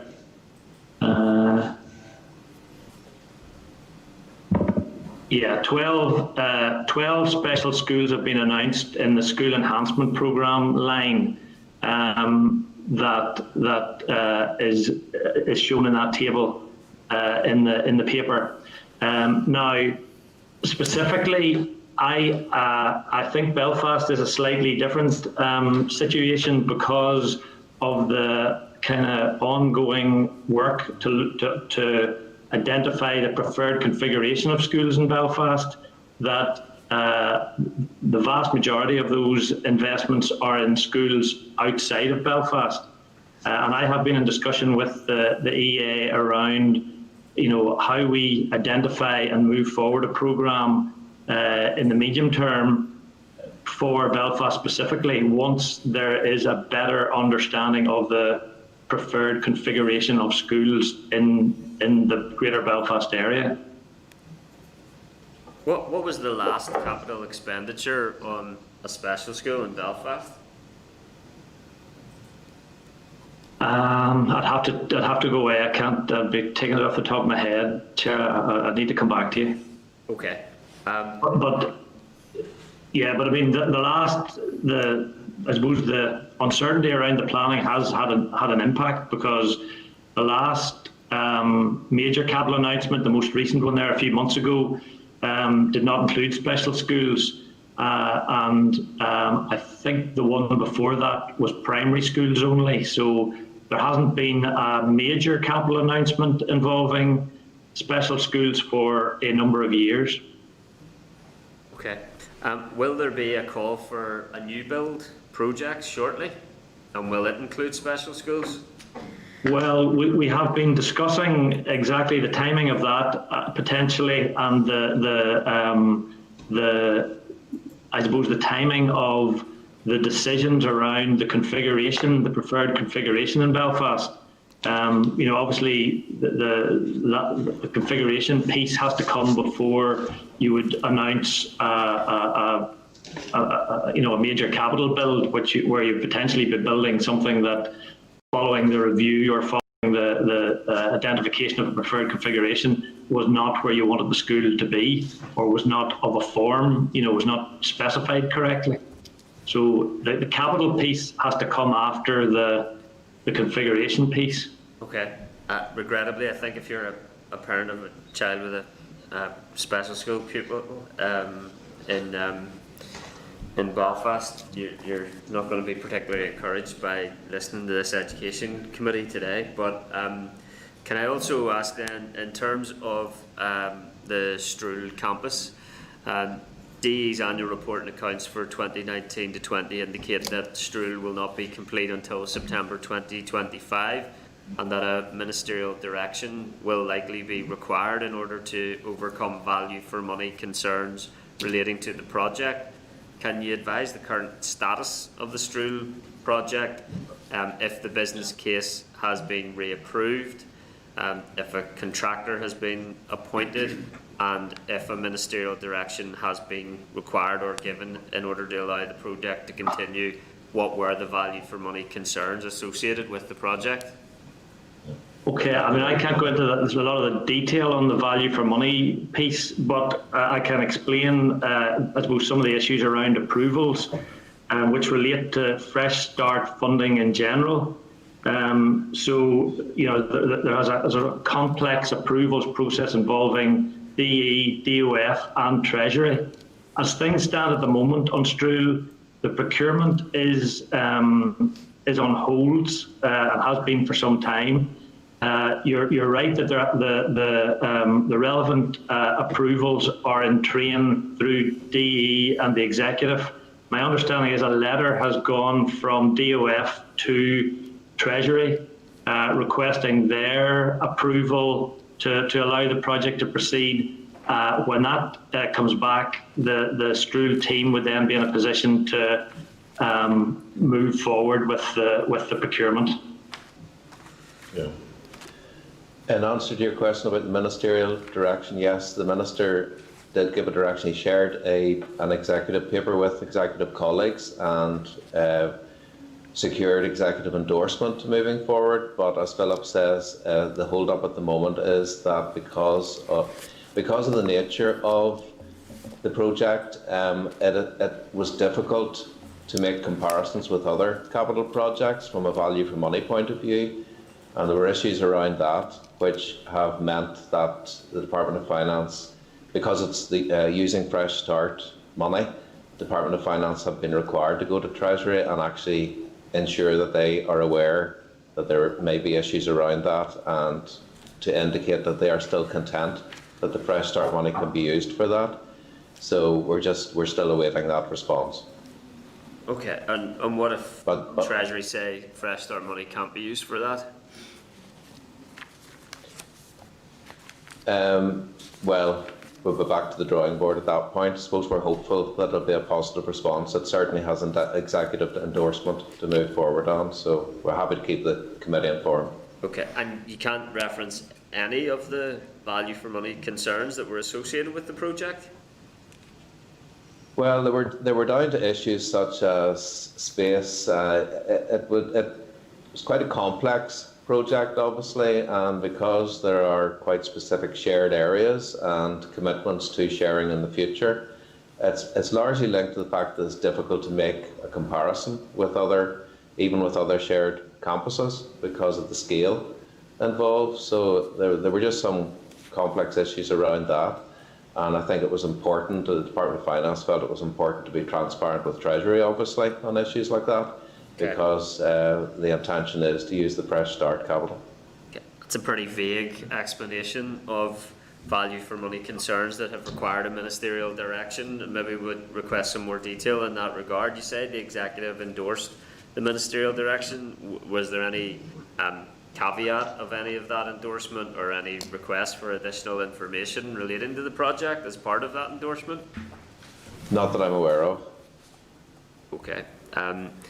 And need to bring other members in then. Can I bring in Karen Mullen, MLA, Deputy Chair? Thank you, Chair. Thank you, Gary, Neil and Philip. And I'm just going to go back to the Chair's question and around the Special Schools Framework. We know that the Special Schools Framework consultation is going to close on the 11th of December. Gary, you've updated us this morning that you hope to hear about the budget for April 21. Hopefully around Christmas. We've already covered the capital element, but I would ask, has there been a resource budget worked up to take forward the findings from the Special Schools Framework from April 2021? It's not deemed to be in. I know we can't predetermine the findings, but if the budget's already submitted and we're hoping to hear by Christmas, it would be very worrying if there's no budget assigned for next year. Well, obviously at this stage, if it's not deemed to be within the inescapable and contractual at this point in time, we're not sure. We'll have to see, what kind of budget we get, and then the Minister will have to determine what he can take forward. So I'm not sure exactly what you're referring to, whether that's a statutory commitment or completely inescapable. So if it's not, then it will be up to the Minister to decide within the budget that he gets whether it's affordable. Right. On the childcare support scheme, Gary, I just wanted to check. It says there was £3 million underspent. Was that in the second childcare support scheme? We know the amount for the first one. Would that be correct? There was a total of 9 million under. There was 3 million spent out of the 12 million that we got at the very outset. That was before June monitoring. So that the 9 million had to be given up at October monitoring there, because it was ring fenced. Obviously, when we get these allocations for COVID or restart, they're specifically ring fenced. If we can't use them, they have to be given back, obviously, so as they can be reallocated by the executive elsewhere. So, and that just seemed to be linked to poor uptake at that early stage. Yeah, I suppose it's the second round that I'm actually asking. I might have my figures wrong here. Was the full amount spent? Let me just check my figures. 10.5. You go ahead.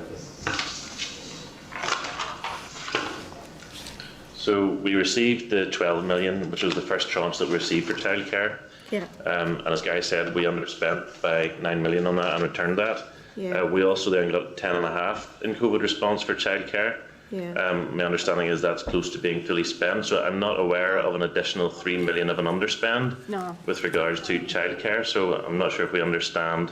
No, Neil, maybe I've just picked up. No, I've maybe just picked up the figures. No, that's grand.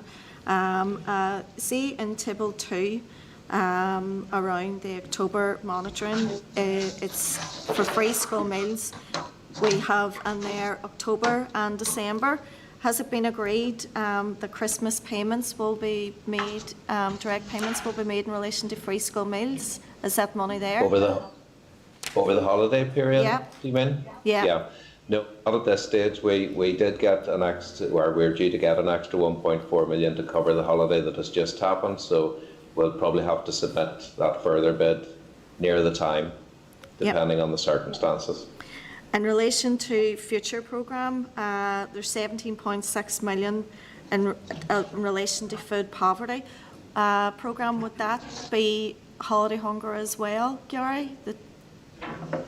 Yes. It is. Yes, that's holiday hunger for the summer period and the Christmas and Easter holidays for next year.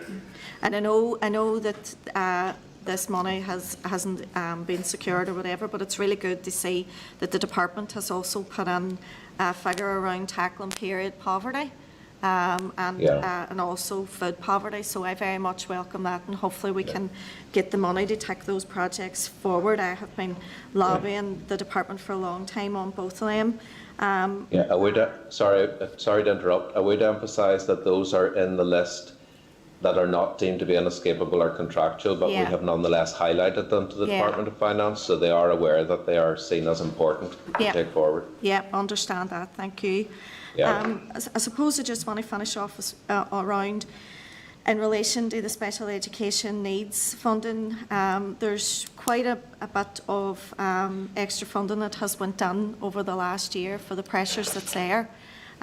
Millions are being spent, but it's really just to see, and I'm not going to get the answer today, and Gary, you wouldn't have the answer, but it's looking at that, feeding it in around the overview and how it's being used, because we have heard, particularly over this COVID period, of how parents and children were abandoned and there was little or no support or education provision for those children, and we had an all-hour briefing this morning again. And it's just really important that when the Executive and the Finance Minister is continuing to provide funding to support and ensure our children's needs has been met, that the Department has a very tight overview on how that has been spent, because the reality on the ground, getting 2 children as it hasn't happened. And as I say, I don't expect you to have the answer, but I do want that taken back because there's quite a lot of money that's going towards it. And then just the last one would be for Philip. Philip, I know you've explained out the reason and the rationale for no increase for youth capital funding over the next number of years, but I would just like to ensure that the department is aware of the full capital needs of the youth sector. I just don't think they flatline at £10,000 or £10 million over those years. And I know the reasons why you're doing it, but I would just like to be assured that you are fully across the needs of the youth sector in terms of capital. Thank you. That's me. Thanks, Karen. I want to come in. Guy, do you want to respond to that, or have you noted those questions? Okay.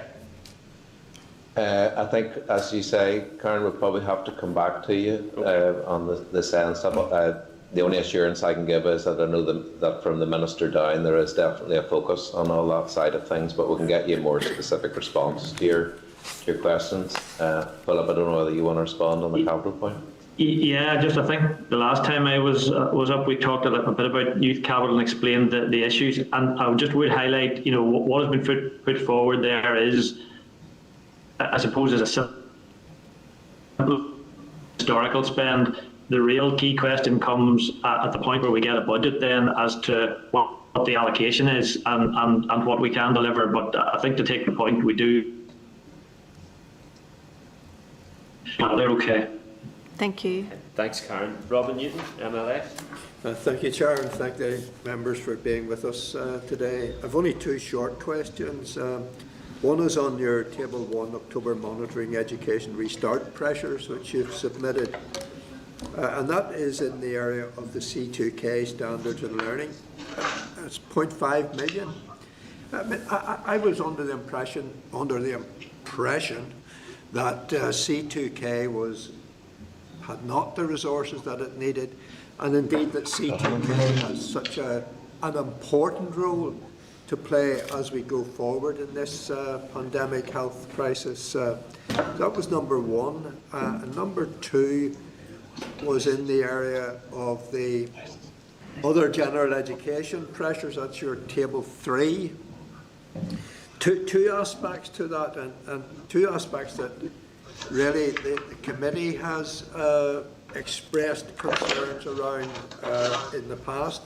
And if my reading of the mind of the committee is that the 2 items are regional development programme for 2-year-old children at greatest risk of poor outcomes, and the second one, support for preschool education programme for children at risk of poor outcomes, including children from disadvantaged areas. Now, I thought there was a general recognition that we did need to invest in this area, and indeed during the budget debate I raised it specifically with the Minister, those 2 specific areas, and indeed if we don't invest in those areas, then the cost at a later stage to society will be far more than you haven't been allocated in this budget.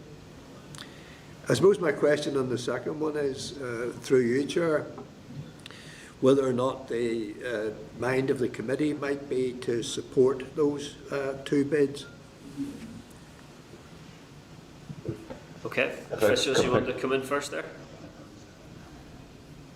We'll pick up on your second question first. Acknowledge the points that you're making, and as I said earlier, it's the fact that these are listed in a table that weren't actually highlighted as inescapable or contractual doesn't mean that they're not considered to be important. We were just abiding by the request from the Department of Finance, but we have nonetheless highlighted that these are still important areas that the department would wish to bid for. In response to your first question about C2K, I couldn't actually hear properly what your question was about that. It was at the extent of what we'd bid for? Yes, I thought... small? Yeah, I thought, Gary, C2K were under a lot of pressure. and indeed that the role of C2K is so important as we move forward, where children maybe have to engage in remote learning on either extended periods or short periods, that their role would have maybe merited more than $500,000. Sorry, Gary, can I cut across you? Just to highlight, there are two lines in the capital budget for this year from C2K, one related to what seems to be extension of the network and pilot sites, one related to additional devices, which come to a total of £9 million allocation in this year, which has been fully met. That requirement has been fully met. Okay. Yeah, so the element that's referred to in Table 3 is purely the resource impact, and that would have been an estimate that we would have received from the Education Authority, so it would be dependent on them highlighting what the resource need is there. But as Philip says, there was quite a substantial amount allocated for additional devices to ensure that children have access. Okay, so there's only another $0.5 million for restart pressures, is that what we're saying? Related to C2K? Yes. Yeah, that's what's been identified. That was what was identified by the Education Authority. Okay, thank you. Okay, thanks, Robin. Can I bring in Robbie Butler? Robbie? Is he there? He's on mute. No, I think we've lost him. I'll get a hold of this technology someday, guys. Okay, thank you, Chair. Thank you for that. I will keep this brief, guys. Thank you for that. I just want to go over a little bit in and around the mental health stuff. So there's a couple of statements made which are fine and sort of are in keeping with probably Gary's last time with the committee. So initially, when we came back, there was £10 million budgeted for, I believe, per annum, and then I think that was brought down to £5 million. Now, there's a couple of conflicting figures, but I'm sure it's just my eyes and my ears that are conflicted and not what you presented. So there was a statement made that a wellbeing fund of £5 million has been allocated. So I'd like some information in and around what that allocation, how that's constituted, what that looks like for schools, if that's the case. And then in the papers, I think it's on page, of our papers, sorry, it's page 217. It's still shown as the development of a mental health and framework, emotional wellbeing framework is shown as bid for 10 million and received 10 million or allocated 10 million. So it seems to be in conflict to the 5 million that is stated, but that's probably me, guys. And then one other thing, and this will be my final one, it's the nurture programme, 2.4 million, and then cut down to 1.5. I know there was an announcement by the Minister recently to the rollout of the nurture programme. Why was that cut back at a time like this? Thank you, guys. Thanks, Robert. Yeah. In terms of mental health, as part of the restart funding, we got 5 million. That was specifically related to all that's been going on this year in terms of COVID, and that has been allocated to schools on an equitable basis, just so as there is an additional amount there for schools to determine how best to use in the context of health and well-being of pupils. There was also 5 million of the original 10 million that was the estimated requirement for this year. 5 million has been allocated out of the Minister's budget for that to develop the framework, and then in subsequent years we're estimating that the recurrent impact would be about 10 million. That's an answer to that question. In terms of the nurture, from memory, I think that has just been the impact of COVID on the work capacity of those who would have been taking forward some of that work this year. So it's still obviously a priority, but it was impacted by COVID. Okay, so yeah, that's okay. I just want to clear something up then and around the £5 million that's been allocated to schools from the COVID funding with regard to the sort of wellbeing piece then, if that's okay. So was that, you said it was done equitably, so was that across the school estate, post-primary and primary? Were they given the same amount? Was it based on per head of pupils? Because already primary schools are probably at a slight disadvantage in that they don't have counselling and stuff in terms of that mental health piece. And secondly, just I'll finish this, and this is definitely my last question. You mentioned about new buses. Was that planned new buses, or was that anything to do with COVID and sort of an action to deal with additional transport through this period to keep people safe? And that is definitely engaged if you get these answers right. Okay, in answer to the first question, my understanding is that the 5 million restart for health and wellbeing was allocated on a per pupil basis, so it should be pro rata, and every school should have benefited in an appropriate way. And then it's part of the delegated. It'll have to be monitored separately because it's separate restart funding, but it's really part of that delegated arrangement for individual schools. It's up to the schools to determine how best they can use that. In terms, I think what you're referring to in terms of the buses, what I'd referred to in terms of the resource impact of COVID was TransLink perhaps having to put on alternative routes because they maybe, with the impact of COVID, to ensure that youngsters can still get to school, and also the additional costs of face coverings on public transport and things like that. And the new buses that I referred to earlier on, no, they're not related to COVID. That business case had been in preparation for quite some time, was approved back a couple of months ago, so that's a procurement that had been planned. Thank you, Philip. Yes, that's the one I was referring to. And just on that other one then... Need to move on, Robbie. Be brief, please. Thanks. Cheers. Yeah, money across the schools then, was that including the special schools as well? Just to clarify that, if that's okay, in terms of the mental health and wellbeing money that was meted out. That's it. Okay, I would need to check that. I don't want to say yes or no. I'm not 100% sure. I'll get back to you on that.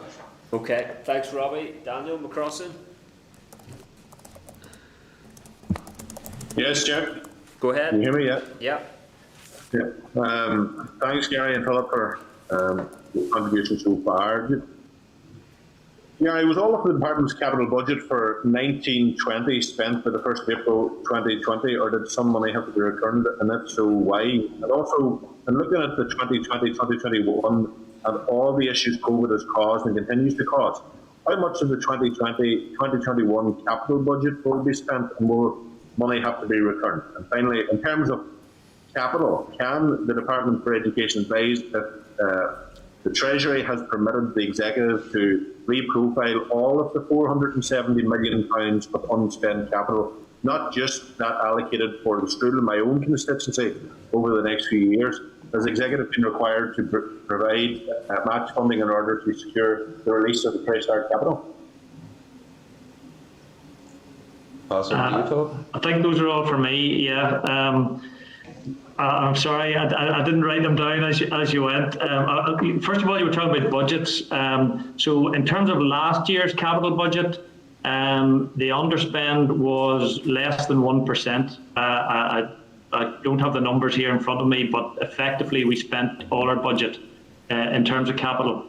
In terms of this year, while the construction side has been down because they were off-site for a number of months, as I said earlier, we've been able to reallocate that.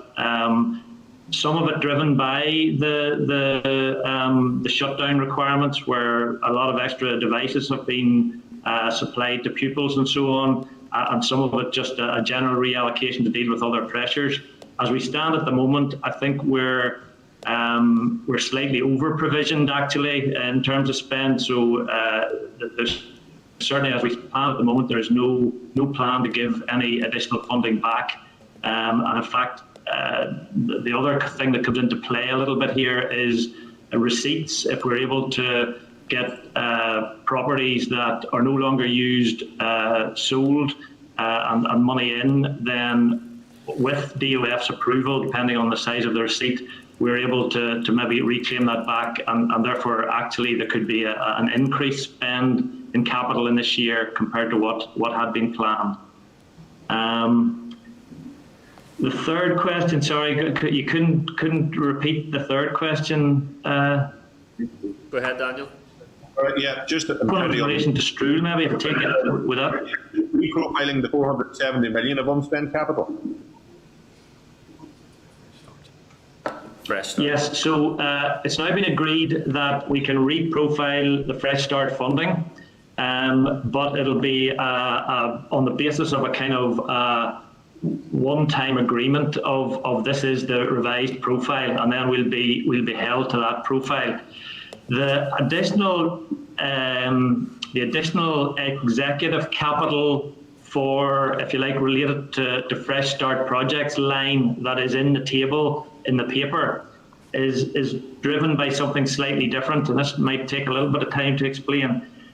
The original number of projects that were announced included an element of the Strool project and all the other projects that have been announced, and that came to just over, at that time, the 500 million that was, if you like, full Fresh Start allocation.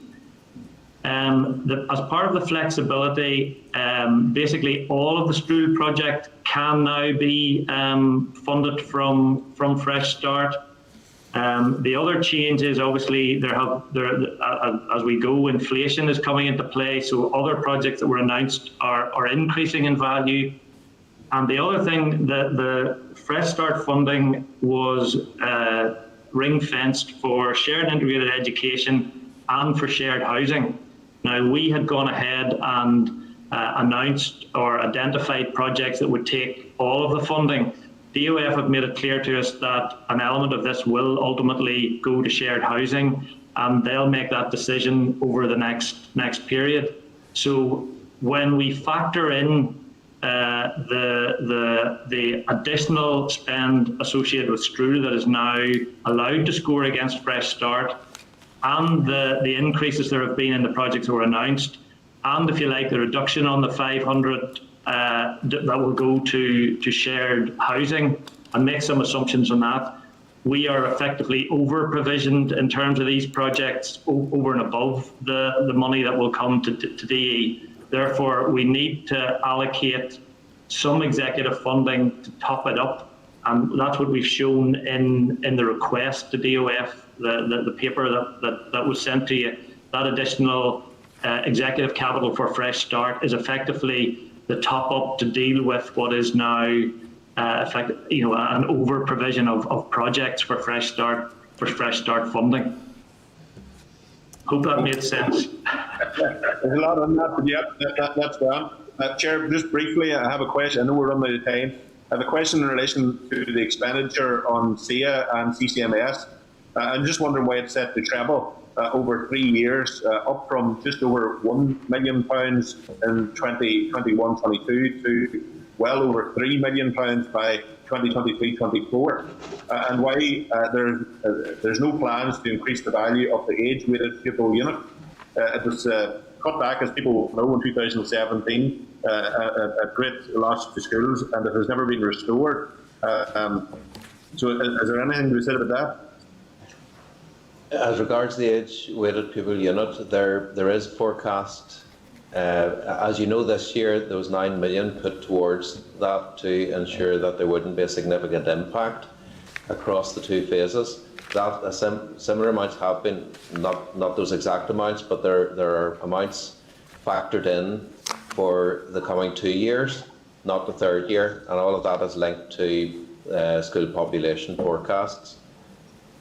So that is factored in for future years. Can we answer the other question? SIA, the SIA forecast, because those would largely be price pressures from memory. And there's also issues around the renewal of leases. It's mainly paying price pressures that they are telling us they will be facing over the next 3 years. And just finally, I have some concern in relation to spending per head or per pupil in Northern Ireland compared with England and Wales and Scotland. So in England and Wales it's £6,100 per pupil per year. In Scotland it's £7,300, but in Northern Ireland it is £5,800. Has the Department any plans to seek equality of resourcing for our children, because there is a significant disproportionate approach to children in Northern Ireland compared to that of other children throughout England, Scotland and Wales? I think it's difficult to make comparisons on a like-for-like basis, because in other jurisdictions there's more seems to go directly to schools, whereas the Education Authority manages large elements of the money that makes its way to schools, so it can be difficult to make that direct comparison. But obviously we are... Sorry, Gary, that comparison was made by the Institute of Fiscal Studies in a report of this year in relation to educational spending, and they have outlined that there's an underspend, arguably, on children per head that the other jurisdictions, devolved institutions across the UK. Although they will still be making, I mean, there is a point to be made. I will acknowledge there's a point to be made, but I think the extent of the difference is possibly maybe exaggerated by those figures still, because it's not a direct like-for-like comparison. Okay. That said, we are still. I think that is an important discussion for us to return to on another day. Given time is here, can I bring Justin McNulty in, please? Thanks, Daniel. Justin? Thanks, Chair. Thanks, Gary. Thanks, Neil. Thanks, Philip. Gary, you mentioned mental health and emotional well-being, a figure of 5 million. Just give me some more information on that figure, please. There are two amounts, as I was saying earlier, this year. There's the 5 million that the Minister factored into his original budget decisions to take forward the framework. And the original estimate for that would have been 10 million. But obviously with all that's going on, I think most of the department's business has been impacted by COVID, so the pressure reduced to 5 million that was allocated. That's certainly to get things kicked off in conjunction with the Department of Health. And then the future year pressure will continue to be 10 million, full year effect. There was also 5 million that we got specifically for schools restarting, and that has been allocated out to schools on a per pupil basis to enable them to provide additional support from a mental health and well-being perspective. So that's happening on the ground as we speak. The money's being well spent, as much needed and has been well spent. You can verify that, Gary. Yeah, all of the COVID related or restart related allocations, we're requiring those to be monitored in a proportionate way, because obviously it helps us when we're making it, if we're having to submit additional bids as the year proceeds, if we have evidence that the money is being put to good use. Okay, well, obviously that, in the context, that's crucially important money, and crucially important that kids are getting support they need, given the crisis that they're being put through and the uncertainty and fear that they're facing on an almost daily basis. Another figure that hasn't been mentioned in the same sort of context, I think Robin touched on it earlier. The looked after children has been discussed in terms of budgets, but where are figures for at-risk children, especially in the context of COVID? That's probably an answer that you'd be better getting from the Education Authority. Are you talking about additional funding supporting them? Mm-hmm. We would.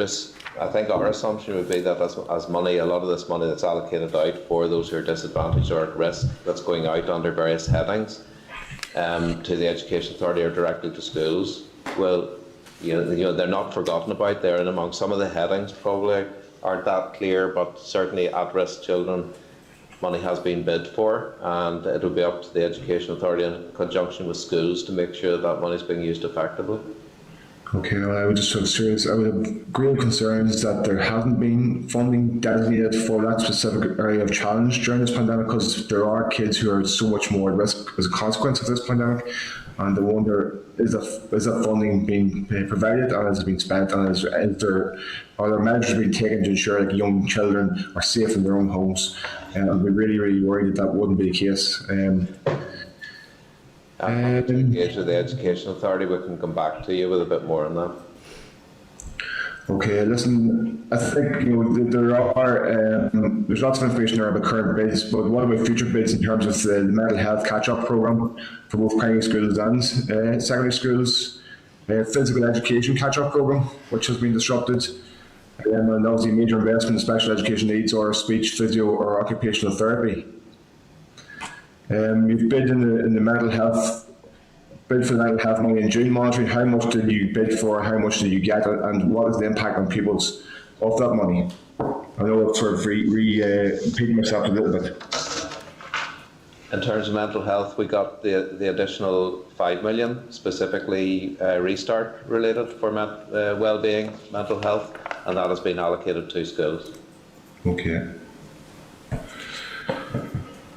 And sorry, the other, as I said when I was introducing the future years position, what we were required to do was to identify what was inescapable or contractual, but we also highlighted other pressures. So the areas that you referred to would be included probably within some of those other categories. Okay, gentlemen, thank you very much for your time. Thank you. Thanks, Justin. Officials, thanks very much indeed for your briefings. We have 5 minutes to exit this room, so we sincerely appreciate your brevity today. We look forward to staying in touch with you on these important matters. Thank you. No problem. Thank you. Okay, can I ask Assembly Broadcasting to remove all witnesses and add all members back into the spotlight, and ask Clerk to summarise any actions? So briefly then, members, we're writing to the department asking about the capital new build programme generally, for special schools in particular, and in particular for special schools in Belfast. So when have they last built and what are their plans? Is there going to be a call? Also asking for further information and an update on the value for money issues in respect of Stroul, and also I think indicating the committee's concerns around the flatlining of the capital youth programme.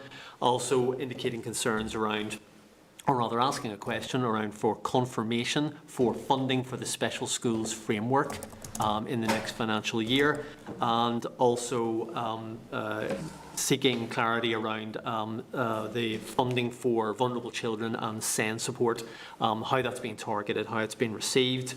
I think the committee is indicating its general support for the items in Table 3. And Mr Butler had a question which I couldn't quite make out, which the department said they'd come back on. Can Mr Butler help me out here? What was it he asked for? Robbie? I can't actually remember. I will regulate. Don't worry about it. It was in around the mental health stuff, I'm sure, but I asked a few and I asked them together. So we'll check the record, and Robin, content with coverage of your points you wanted raised as well. Yeah, on those 2 items in Table 3. Yeah. Okay. Thanks, members. We'll do our best. Just importantly, Chair, we need to see some more information around what Gary Fair said about the extra spend on SIA and CCMS. Not satisfied with the answers. I think there's more to it.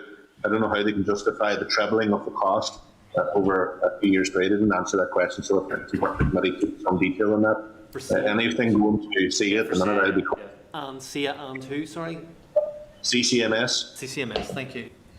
Okay. Chair, yes. Chair, I did take a note of it here. It was in the £5 million that's been allocated in terms of wellbeing. It was to ask around the school profile, had special schools been included in that, or had they been excluded? Okay. Yeah, because the Engage programme doesn't apply to special schools. Perhaps we could therefore seek an update about an Engage programme for special schools as well. Okay, members, content with those agreed actions? Agreed? Agreed. Yeah, okay, thank you. Members, do our best in the minutes remaining to discharge committee business. Clerk, wish to record apologies? Morris Bradley. Yep. Thank you. Okay, we'll defer chairperson's business until next week. Although note the resolution of the confusion around PE in schools yesterday, and thank members for their contribution to the committee motion on post-primary transfer at the Assembly on Monday, which resulted in a vote in favour of an outlining of contingency plans for post-primary transfer this year. Draft minutes, can I refer members to draft minutes of the committee meeting of 21st of October 2020 at page 6 of your packs, and seek members' agreement for that the minutes are a complete record. Agreed? Agreed, thank you. That's thumbs up from Robbie. Can I count that? No? Not really, no, members. Help me with an agreed. Thank you, members. Okay. Agenda item 7 then, members, is matters arising. Agenda item 4, there are no matters arising. Content? Agreed? Okay. Agreed. Agenda item 7 is correspondence. Can I ask the clerk to speak to correspondence? Chairperson, there's a lot of items there. It's about 29. Can I ask, are members content to dispose of them in line with the note that I've provided at page 241 to 245? Agreed. Right. Agreed. Yep. Good. Sorry, Robbie, I think wants to come in. Rob, no, I think he said agreed. All right. Okay. Yeah. Great, yep. I'm going with agreed. Okay. Then Clark Forward Work Programme at agenda item 8. So, members, just the two quick things to get through. There's a memo in tabled items, which is basically indicating that the Education Committee will have to meet early, once every 3 weeks. This is so as to allow standing committees to get into this room a wee bit earlier. So, for example, Standards and Privileges will be in here at 12:40. That's why we're speaking so quickly. We've also been asked to move to the Senate or room 30. So we're not going to Timbuktu, we're going next door or somewhere else. I'm not exactly sure why we have to do it. I think it's something to do with broadcasting or maintaining a bubble of their staff, and they only want to go into certain rooms. So I think that's the reasoning. Other thing is the Speaker has written to indicate that there will be a service to mark Armistice Day next week on the 11th and 11th in the Senate, where we'll be.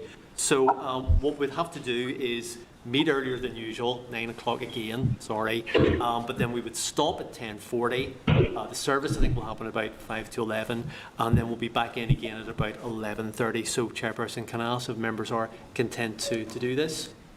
Agreed. Content, yep. Okay. Then the other thing then, members, is that the department has sent us the emotional health and well-being framework. They would really like to come and brief us about it. So what I'm suggesting is, if you look in your tabled items, there's a much revised forward work programme, sort of just driving through that. That would mean on the 11th of November, we'd still have IFA, GAA and Ulster Rugby to talk about sport in schools and physical activity and those good things. And then after that, if members are happy, we would then get the department talking about emotional health and wellbeing framework. If members are happy enough with that, everything pretty much stays the same until we get to the 2nd of December, and you can see the differing times and locations.